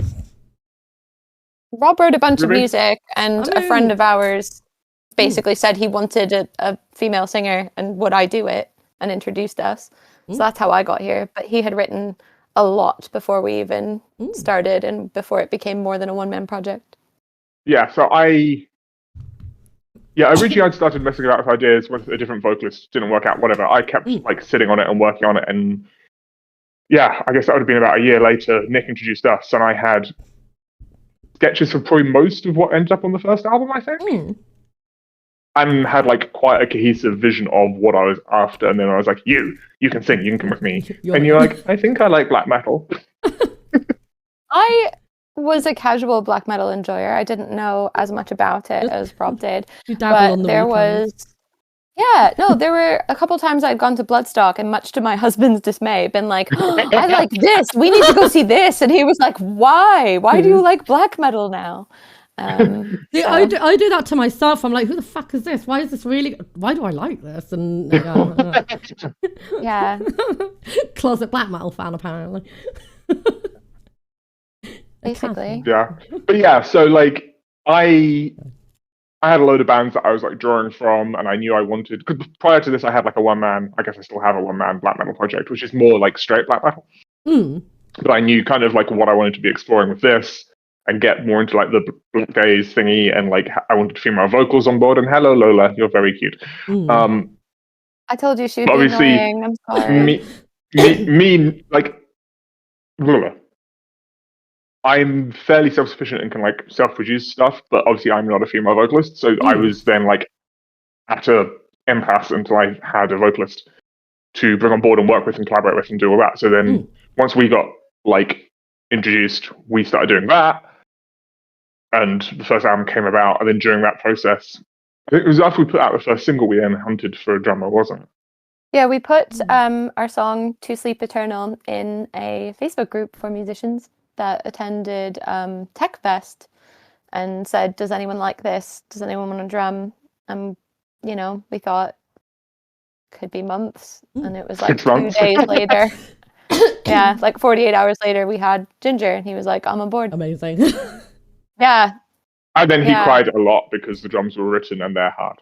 Yeah. He doesn't actually cry, though. Now he wears ankle weights while he practices his double kick. Guy is a beast. Yeah. Okay, like that's impressive.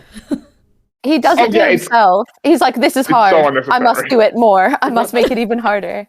He's committed to the craft. He's wonderful. Just imagine him ankle weights on, like proper holding dumbbells glued to drumsticks as well now. Yeah, are they 1 kilo, 1.5 kilos each? Easy. You know, I can't measure things in kilos. I don't know. I thought you would remember, but yeah. So he practices double bass with for argument's sake, a kilo on each ankle. Yeah. Sorry, because I'm he's a American for masochist. these measurements. Okay, it's like half a I can't talk. Half a bald eagle. There we go. Spoils the joke when I stutter. I do love it. Who needs a gym if you're a drummer? Like... We ended up with Obi, our bassist, because we played a couple gigs as just three of us. Three of us, yeah. Yeah, and bass was on backing track, and then Obi saw us at a gig and was like, I play bass, do you need one? And we all already knew and liked Obi, and so we thought, if he can learn it, that would be great, because we already know, like, he's a good You already guy. knew and so liked Obi. Is this the same Obi that does the Thursday shows? Because no, it's a completely different Obi. No. He doesn't wear a helmet or anything. Yeah, our Obi wears a pink cat ear helmet and yours doesn't, so it's definitely a different Obi. I hear our Obi actually interviewed you guys recently at Metal to the Masses as well. Yeah, he did. He and Richie from Feeling Blech we got love to Richie. talk to us. Yeah, we do. Yeah. I don't think we got any dinosaur jokes in that interview though. Oh, they knew you were going to bring this up. Okay, we have a guest joining us. Hang on.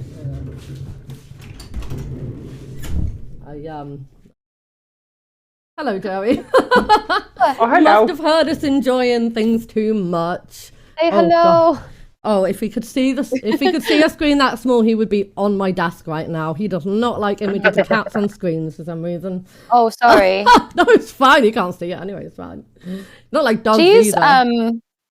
She's actually quite a confident little lady. She's kind of like me in A Wall of Death, where like she'll square up to a big dog and be like, "I'm in your face," and me in a mosh pit, I'll be like, "I'm coming," but. Like Joey's all mouth. He barks and barks and barks, and as soon as he comes face to face with the dog, he'll freeze until it crosses the road and then starts having a go again. He's like a chav. He got out once into our back porch when we lived in Chicago, and our neighbor had his German Shepherd out in the backyard, and she just like went up and licked the German Shepherd's face, and the dog was so scared and confused. I love that, because doesn't cats licking a forehead is like a sign of the cat being like in charge? Yeah, she's like, I am your mother. Yeah, you baby, I'm in charge of you. With that. Yeah. Oh, amazing. I don't do that to people in Walls of Death, for the record. I've never licked anyone's forehead. Oh, I love it. But yeah, speaking of Metal to the Masses, how's that going? Yeah, I mean, we got through round one, so yeah. Got through one thing, eh? Yeah, fingers crossed. First round went great, but like anything could still happen. Like, yeah. How many heats how many more have you got to go? Semi-final, and then if we get through that, final. Okay. Yeah. That's good then. I was going to say, I know There's a lot of... Hmm? Sorry. I keep talking over everyone. I think my you're laptop's behind. There's a lot of people in it, bands this year that weren't in it last year that had been finals in other areas and are now in this one, either just because I think Essex isn't doing it this year, or Yeah, I think some of the areas got wrapped into others. Areas like don't exist anymore, and so like the gerrymandering of metal is different. Yeah. And so we've got a lot of like last year's finalists, and it seems like it's just a really hard competition every year. But to be yeah, fair, yeah, our first heat was really stacked. Oh, good. I was going to say, I'm glad it was good. I've heard it's damn close everywhere. I've been covering Bristol, and oh my God, the last one, I genuinely didn't know who was going home, you know. Well, I mean, everyone was going home, but you know, who wasn't going to go through, because everyone was just so good. And pretty much every heat's been like it. I've been like, maybe one that I can think not quite as on par with the rest, but I mean, I've even been wrong there with the gas. I thought one that wouldn't go through, and then they did, and I'm just like, it, you know, when depends you said what everyone likes and who was going home. When you said that, I just pictured this as like some sort of reality TV show. But I have said this for a really long time. I've said this for a really long time, though, that like Metal to the Masses should be like televised or something, and that people would watch this, and it's such an entertaining and interesting competition to see local music. And we literally watched like random people invite each other round for dinner. Like, come dine with me exists. Why isn't Metal to the Masses on telly? I'm so sorry, but like there's so much talent at Metal to the Masses, I mean, and yet we're just watching people like cook poorly. Yeah. I would so watch that. I'm sure a lot of people would as well. Like, I know plenty of people that would be going if they could make it to the heat. So you could have like on-screen voting for the finals and stuff. Yeah, that'd be cool. Is it Vicky and Adam in charge at Bloodstock? Get on it, guys. At least, I don't know, like putting some of it on YouTube or something like that. I'm not sure, but yeah, like one of our like lovely little English nation's favorite thing to do is just watch people bake cake in a tent. Like, why not this talent? Why not broadcast this? I don't know. You're not wrong. These are the things I think about. Every time Bake Off comes on, my entire family chat's blowing up about it, and I'm like, cool, I just watch the funny bits on YouTube. I'm good. Oh yeah, my husband screams at Bake Off like it's sports. Oh yeah. He will scream at people for not proving bread the way most men like yell at rugby. Oh, this puppy is being cute and inquisitive. Oh, hello. Hello, Joey. Oh, he wants the love. Well, speaking of like weird things and being yelled at, I have no idea where this is going. In ways that you didn't expect. We had some of the best, like, I wouldn't call it heckling because it was all positive, but at the February gig, bringing things back around to that, there was a stag do present, and I don't know if this will be like the first and last appearance of a black metal stag do, but either way, here for it. Most people get, I don't know, like a stripper or something, but they had me. It was strange. But they were supportive. They were yelling things like, "We love a strong female vocalist," and I was just like, "Please don't laugh. Please remain like strong and character, and not just yeah. But it was really fun. I don't think we'll ever have like stag do yelling support again as something in our type of shows. And then at Metal to the Masses, we also had people like waltzing instead of moshing. So they're fucking Morris dancing as well. Again, sorry, too foreign to know what that one is. I don't know how to do the Morris dance. I don't know. It's just they dance and hit sticks together. I don't know. Oh no, it's just the sticks. That's not what they were doing. But yeah, nobody had sticks. I know that. Constantly inventing new ways to dance to our stuff, which I mean, I've seen an entire goth and metal club do the Macarena to Dracula by Rob Zombie, so, you know, bunch of fucking weirdos we are. It goes well. Yeah. I can hear it and it works. It's the same music timing and fucking great. I'm always bemused. So I'm like, our music is so sad. Why are you guys like dancing? Yeah, I think always dance. Like most show experiences for us are just like learning how people want to enjoy it or how people are going to treat the atmosphere, because we expected like one very specific black metal response, and we've gotten a lot of different ones. Like sometimes we have shows where people mosh, sometimes people dance, sometimes people just like stand and be solemn, and all of that is fine. Yeah, like all of that is acceptable and cool because it just means people are in the room, which is great. But yeah, watching people like drunk people throw down to like the quiet bits is always funny. Yeah, there's so many really surprises aggressively throw down during like every time. To be fair, there was like a black metal-ish band in the most recent heat in Bristol. We had 5 bands, and like all of the bands were fucking crazy, like non-stop hits going all the way to the back of the room. And then these black metal guys came on, and it was just dark with like you could only see their silhouettes, and everyone's just stood still, just like. I was pretty entranced. Joey, why are you crying? Come here. I was pretty just fucking entranced, but it was just so funny to see the difference of the crowd's like responses to different music. Not that like. We weren't standing still, so you weren't enjoying it, but it was just you enjoy it in like a completely different way. Yeah, like, this is what I mean. Yeah, we can usually tell, if people are enjoying it because they're watching, they're in the room, they haven't chosen to like go out for a cigarette or like go to the bar or chat to friends outside. If people are in the room, I am grateful. Like they are choosing to be there with us, they don't have to choose that. And sorry, I'm gesturing too much, she's like staring at me. But the ways everyone has interacted with it, and like the constant sort of way we are kept on our toes to make sure we can like deliver the same performance every time without missing a beat or anything. Yeah, I do love that. What's your favorite? What would you say is your favorite? Sorry, you carry on.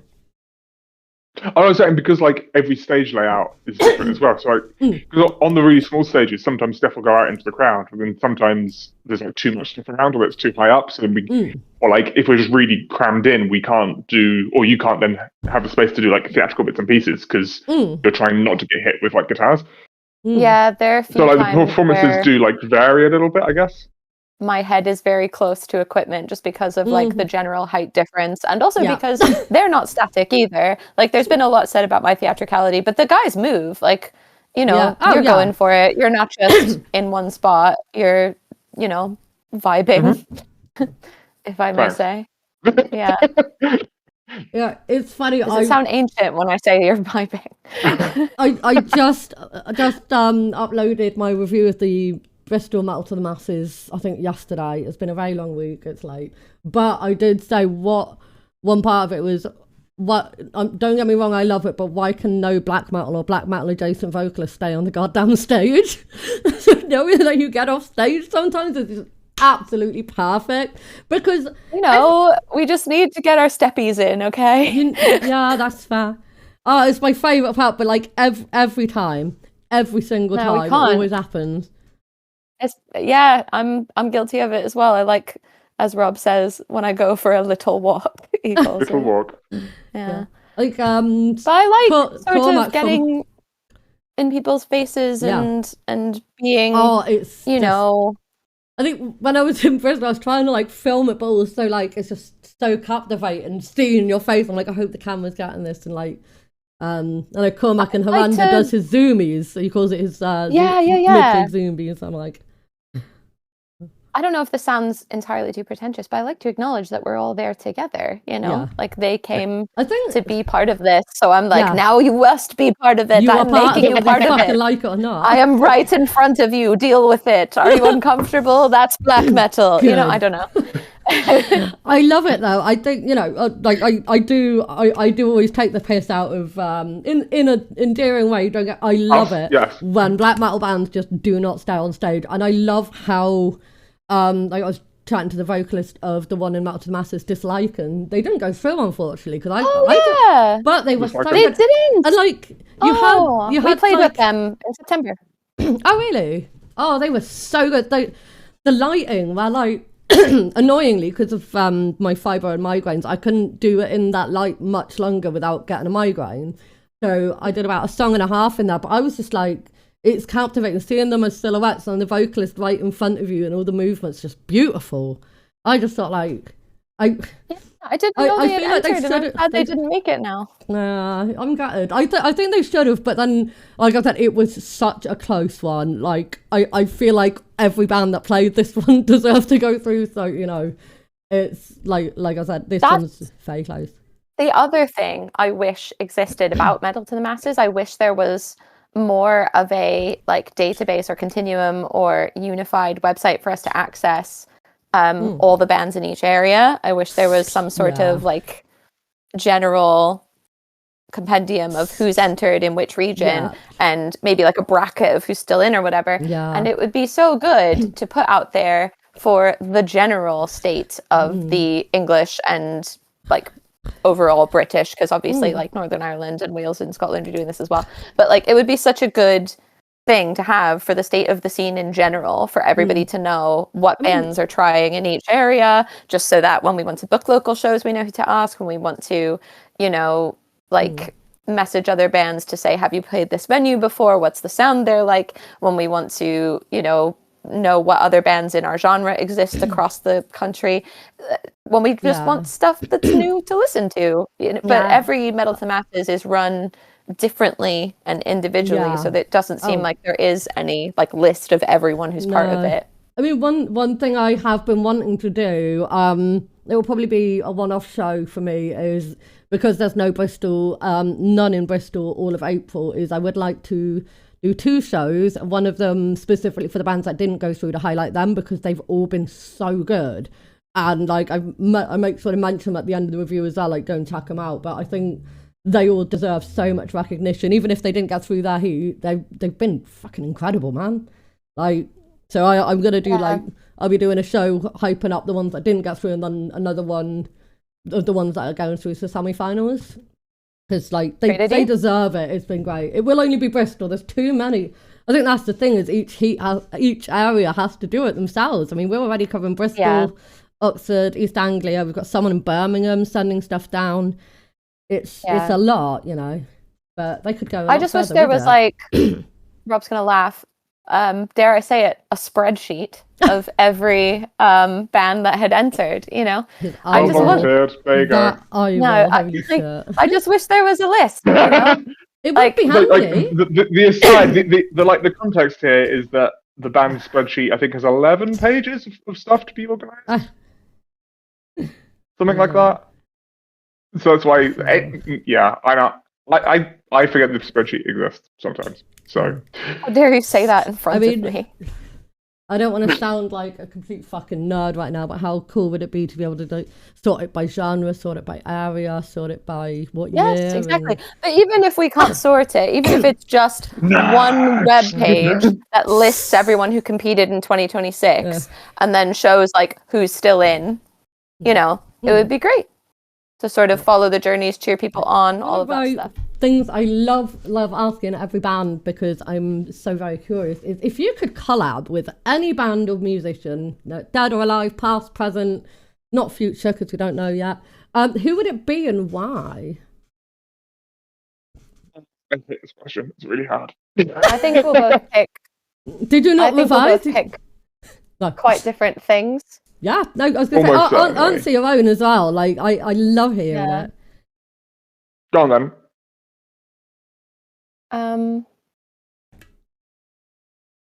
So, in my non-metal side of me, there is a band I've been like obsessed with for a very long time, and they also get described as like people who just make like extremely sad, like depressing music, but are like lovely people. But yeah, the band's called The National. The vocalist is called Matt Berninger, but like he just has this extremely low, like weary, the world is a horrible place, but I am doing my best sort of vibe. And I think it would go quite well if we ever wanted to make sort of another like To Sleep Eternal style, like slow and like meandering and wistful song. It would be quite cool to have someone who could do like sad, deep, like longing male vocals. I've tried to teach Rob a bit because he does have a deep I voice. was gonna say, yeah, I'm but not he very does good not at pitching. Not carry a quite. tune with it yet. That would be really No, I cool do though. It would be cool. Like- But yeah, if we wanted to make more of that sort of like contemplative and drawn and slow song, but if we wanted to do something like really black metal and aggressive and heavy, that would be like another direction entirely, and it would be, I don't know, it would be quite cool to work with anyone in that space. We went to see Ninkarsog and they were very cool. Live, there's also a black metal band I like a lot called Imperium Decadens, and just having like, yeah, I don't know, like having another black metal artist to do like a big aggressive thing, or having a non-black metal artist to do more of a shoegazy, sad, like storytelling, wistful thing would be cool. But yeah, there's two sides to us. I don't know if I can answer for you because I know who you're obsessed with as bands, Rob, but do you want me to try? Have a guess. You can try. Yeah, Okay, There's two specifically. Yeah, oh. you like founded the band off the idea of your love for like Sylvain and that not where I was musical going. project. I I don't think you'd imagine us like collabing with her anymore, but we did get to open for her once, and it would be amazing if we got to ever like play with her again. But now I think our styles are like a bit too different. Although if we did want to like work together, I think it would be amazing, and we could make something really cool. But I think, I mean, you also think a lot about Xanthocroid. That's like, Oh yeah, also not where I was going, but okay. good guess. Yeah.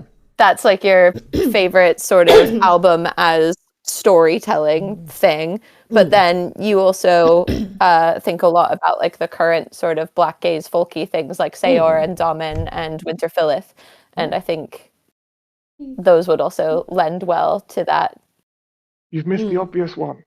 The one that What's I'm the going to obvious name. one? No, Okay, well then. Oh, of course, Neoblivious Scars. You know what? Yeah, they are my favourite band of all time. Shout out to CJ if he's listening to this. You fucking better. My first thought was when you started talking about other black metal bands and stuff. Was I thought of them because I know that's someone else's favourite band. I was like, I wonder if that had come up. Yeah, so that's like fucking crazy. my number one collab would probably be to have Tim Charles playing violin on something. You haven't talked about them in like I don't know 10 minutes, so I forgot. I'm always talking about I them. know you are. Yeah. I love it. So the serious answer is like, if like for collabing, I always think about like I'd want to collab with someone who brings in something that we don't do already. Yeah, exactly. So like Tim Charles, an incredible violinist and also vocalist, so like, having him on something would be out of this world. And or like Jo Quayle and her cello stuff would be like my other probably go-to to have like that brought in and like bring in a whole other like texture and voice to what we're doing. Yeah. I mean, strings, basically. String players. Oh, there is a moth in the room. And he Yeah, got I think it. So jump scare that. you're right. If we wanted to collaborate with anyone, it would either be to like deepen the experience of that like slow, long, wistful, meandering, gazy song, or, you know, intensify the experience of the like vengeful, reckless, like blast beat song.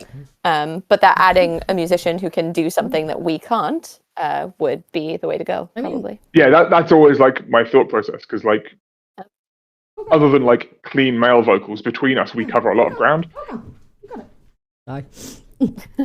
Whereas like having a strings player is something we don't have, and like or like a flautist, you know, or You something. know what? I was, as you were saying about Neo, whatever. Say about that, and like, and then you mentioned violins. I was like, having a violin with you guys would be fucking stunning. That would be really, really dramatic and beautiful, but also sinister, which is everything we love. Yeah, Steph, you know this already, but like the like behind the curtain look is like the new album has got strings and violins on it, so.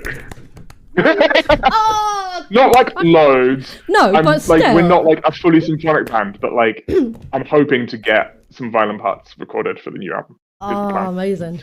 I mean, when you were saying about like collabing with bands that don't like different in that, I mean, one thing I've got to point out, which I am lately whenever this collab question comes up, is Necrogoblicon and Real Big Fish did a song together recently, and it was so good. No, we've had this. I've had this on repeat constantly for like 3 weeks. I'm obsessed with the He new song. sat me down and made me watch this music video with him. We are very aware of Vicky this. Allen is so good for that band. It's so good. Literally, I mean, fucking Real Big Fish, right into that. Necrogoblicon, right into that. Both of them together. What the absolute fuck? But why is it so good?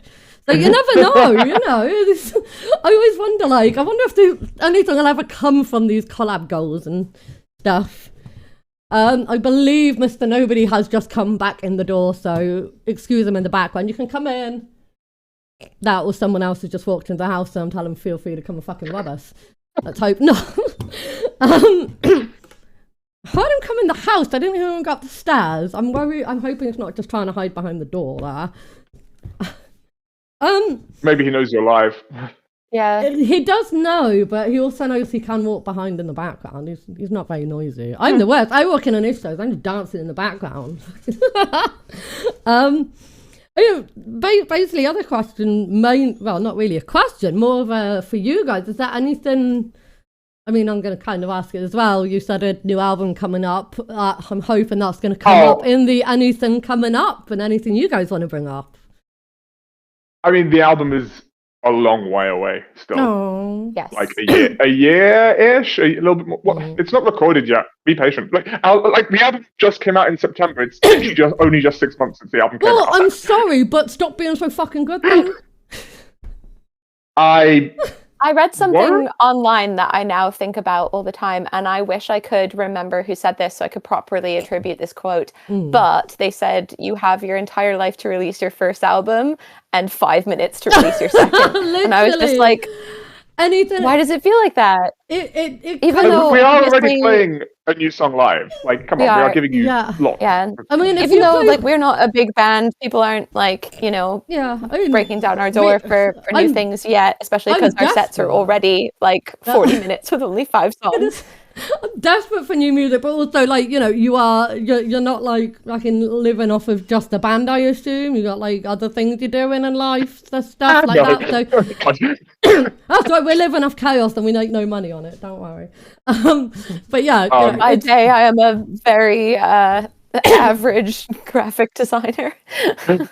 But no, I mean, obviously there's that. I feel like a lot of fans and like you know feel like there's the patience of we get that you put a lot of work into what you do. Obviously, I mean, you know, hearing it on albums and seeing it live, you do such a great job, and you know, a lot of obviously a lot of time and work goes into it. But also we're like, but can you do it really quickly because we need more.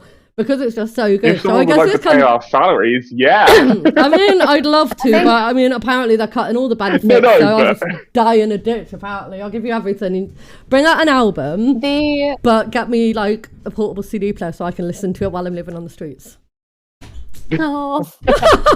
The added challenge for not that bad. us, if we can be serious, because I will not entertain the idea of you being on the streets. That won't happen. I won't let it. We won't be. But yeah, if we can be like serious again for 2 seconds, the added challenge of us recording and doing anything is that all of our band members live kind of a distance from each other that most bands don't. I don't know about most. A lot of bands are spread out. I was going to say when they're at the local level. I was going to say it happens more now because of the internet, and like, you know, I know people have put down whole albums by all the members being far away through COVID, for example. But I mean, you have something where like, you know, if you're all working closely together, it is, you know, you've got to get the travel, you've got to book recording studios, I assume, unless someone does it at home, which again is very... So, like, the first album was all DIY'd out of my bedroom, effectively. Nice. And drums are all programmed, yada, yada. And, like, because we are trying to do it at a higher level this time, it is some of the logistics of we need to book a drum, like, recordings for the drums, we need to, like, work out who's going to mix it, book all that time in, etc., etc., etc. Plus doing 20 plus shows a year is a lot. Yeah, I was going to say part of the the benefit of us being from different areas is that we were all part of different like local scenes to begin with. And I think people from like different areas and promoters from each local scene have like remembered us and reached out to us, which is amazing. And we've been very lucky to have as many shows as we do as early on as we have. But we are always really far from one of us. And so like trying to arrange travel and cost and then also like having the free weekends to record as well is it's a challenge, but hopefully it's worth it. Hopefully everybody likes what we've made and everyone will be okay that it's not coming out yet. Come out to see you, want a new album, interviewing you now because I hate your music. But I think a lot again with the internet, you know, being like that, a lot of people are being more honest about how hard things are. For example, there's one band, I'll give them a shout out, Opal in Sky, they're a Canadian band. We had them on Feral Strays. We had them in Feral Strays recently. They've just done a US tour and they put out a thing about how much money goes into a tour in the States. They're coming over to Europe and the UK. Saw that. You know, I mean, are we going to their, I think, Bournemouth gig, if you want to come? But and the thing with all that stuff is like, even if you're in like a position where the tour is going to break even or like make a bit of profit, you still have to be able to front all of that money. Like even if you're going to get it back, you still have to have it to hand to begin with. Absolutely. I mean, I know it's going to seem very silly right now, but like we finally have new Chaos and No Ties business cards, right? And it's not that expensive, but you know, when you are, you know, living in this fucking economy, so much goes into just being able to afford to drop 20 quid on business cards. You know, it's crazy. And like, you know, and obviously we don't... Train tickets to shows, petrol to shows, all of that. Merch, the fuel costs travel, are absurd. Food, and then even just like parking in cities. Exactly. I mean, God, I'm lucky. I've got my blue badge, so most of the time I'm okay. But I've been to gigs where I've had to pay the full price despite blue badge. And I'll get lucky if there's actually enough space around the car in the blue badge accessible parking spaces to get my wheelchair out, you know.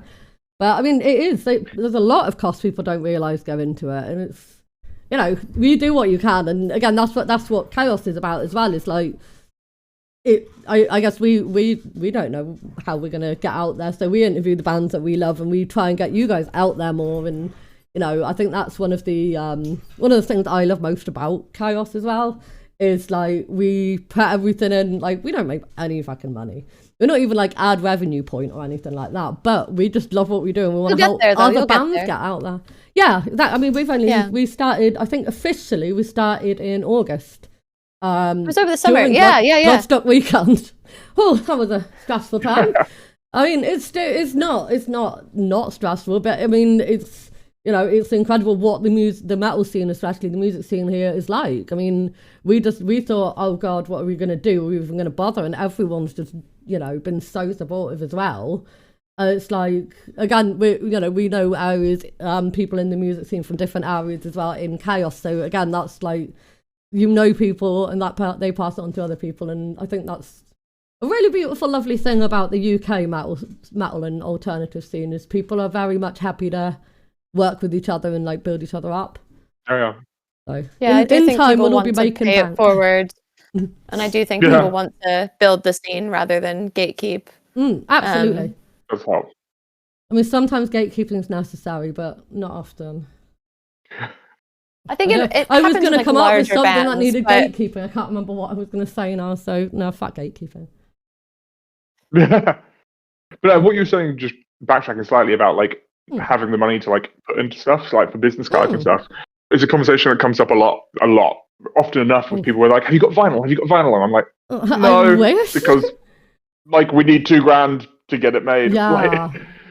And then, I mean, I know someone who works at a record label getting loads of them printed, and then if you only sell one, you make such a loss, you know. Not that you'd sell all of them, but it's that. Thank you. The upfront of dropping that much, and like even just the thought of what if, you know. I can't imagine at one point, like eventually we would love to, but the cost again because of it's all front loaded, so the costs of things are just prohibitive a lot of the time. Wow. But I mean, again, you'll get that. That's gonna happen. I could see it happening. Yeah, working on it.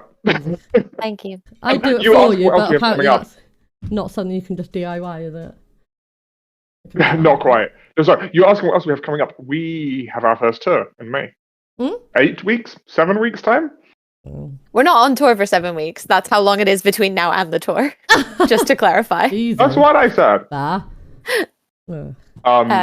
We do have 5 shows though as part of it, and they will take place across 6 days. So that will be a really interesting challenge for all of us to see how well we can deal with things like sleeping, pain, not losing our voices, and yeah, because it, you know, not beat each other to death. Rob has some chronic pain he deals with. I usually do merch and speak to people after shows instead of just go on vocal rest and like stand in the corner like a diva. So I will feel really weird, like not talking in the car. to anyone. No talking in the car. Oh. But yeah, I need like 8-9 hours sleep usually, and on tour that's unlikely to happen. So we'll need to make sure we're doing. We sleep. We'll need to make sure we like eat. Whinging about it, no, we're not whinging about it. We're excited about it. Oh yeah. The point is like, sorry, we are supporting the Catafalque on their UK tour. This is how I get excited about things. Yeah. just in case anyone. So we're doing London, Leeds, and Glasgow with them. Yeah. And then on the way back on our own, we're headlining a day in Manchester and a day in Nottingham. Well, I mean, the fact that none of them is the tiny town I live in is really offensive. Right, I don't. None of them are where I live either. I never get to play in my home county ever. Nothing is in Surrey. No, we've never played in Hertford either. Like. Oh god. Yeah, this is by no means whinging though. Like, this is how I get excited about things. I know that's nerdy and possibly pessimistic, but like the way I do get excited and feel comfortable about doing things is to have them planned and like know how we're gonna do it and make like I want to make sure it goes well. Like I care about it a lot, I mean, and so I've thought of like everything. And I just want it all to go well. And we'll have a new like fancy in-ear rig that Obi is making for us, so that's exciting as well. Well, dude, I'll get the I will be adding links for you guys and the other two as well in a video in the description. If you're watching the video, I'm pointing down. If you're not watching the video, go to YouTube and watch the video, or on our website, which is www.chaosundernowties.com, which I don't think we had at the start of this interview when we started filming it. So how cool is that? Time travel. Happy new website. Thank you. It's been up for like a month. It's just it's just taken this up. What is time anyway? Like I don't know. Time's a crazy concept. I mean, time is fleeting. Madness takes control. Oh, don't now go watch the Rocky Horror. God damn it. Madness takes its toll. I got it wrong. I've never gotten that line wrong. Takes its toll. And you take the piss out of us for not knowing our lyrics. Come on. Yeah. I mean, I guess I got one last question that I'm hoping that I remember to ask both of the bands. If I didn't, I'm sorry to whoever I forgot to ask, but I'm pretty sure I did. And that is, if you could sum up this interview in one word, what would it be? Tangential. I was going to say tangent. Yeah. I was going to say late, but you know. Verbose. Tangent. Verbose, I can't even say it. Tangent. One more time, gone. I give up. This ain't my first 3 language. times fast. Not my first language. I can get away with it. It's fine. Yeah, unfortunately, we are some loquacious motherfuckers. We talk. Oh, fun. Oh. But anyway, thank you very much, at least for joining. Thank you for having us. Thank you for having us and listening to all this. Of course, it's been great fun. And anyone who's listened to the entire show, sorry, it seems a bit strange. There were 3 different interviews. Originally, it was all going to happen at the gig. Venue was too small, narrow to get it done. It was raining outside. And then things just kept happening. So it's a weird one. The weirdest fail strays to date, I can guarantee. All the links for everything will be down below. And we're going to close with an Æl Fierlen song. And I realise you haven't actually picked one yet. Would you like to, just so you can introduce it? And I'll add it in. John, Steph. John. Me? Yeah. Which one There's do you only 4 want to to choose pick? from. There's 4, not the short one. Oh God, What? long music. Not the short one. Not the short one. You go with Okay, the long fine. one. You go with the long one if you want. The other They're all two long. did. Okay, fine. We'll go with Almet then, the last track on our album, because it's the last track of the interview. Perfect. Okay. Thank you very much for joining it. Here you go. Thank you.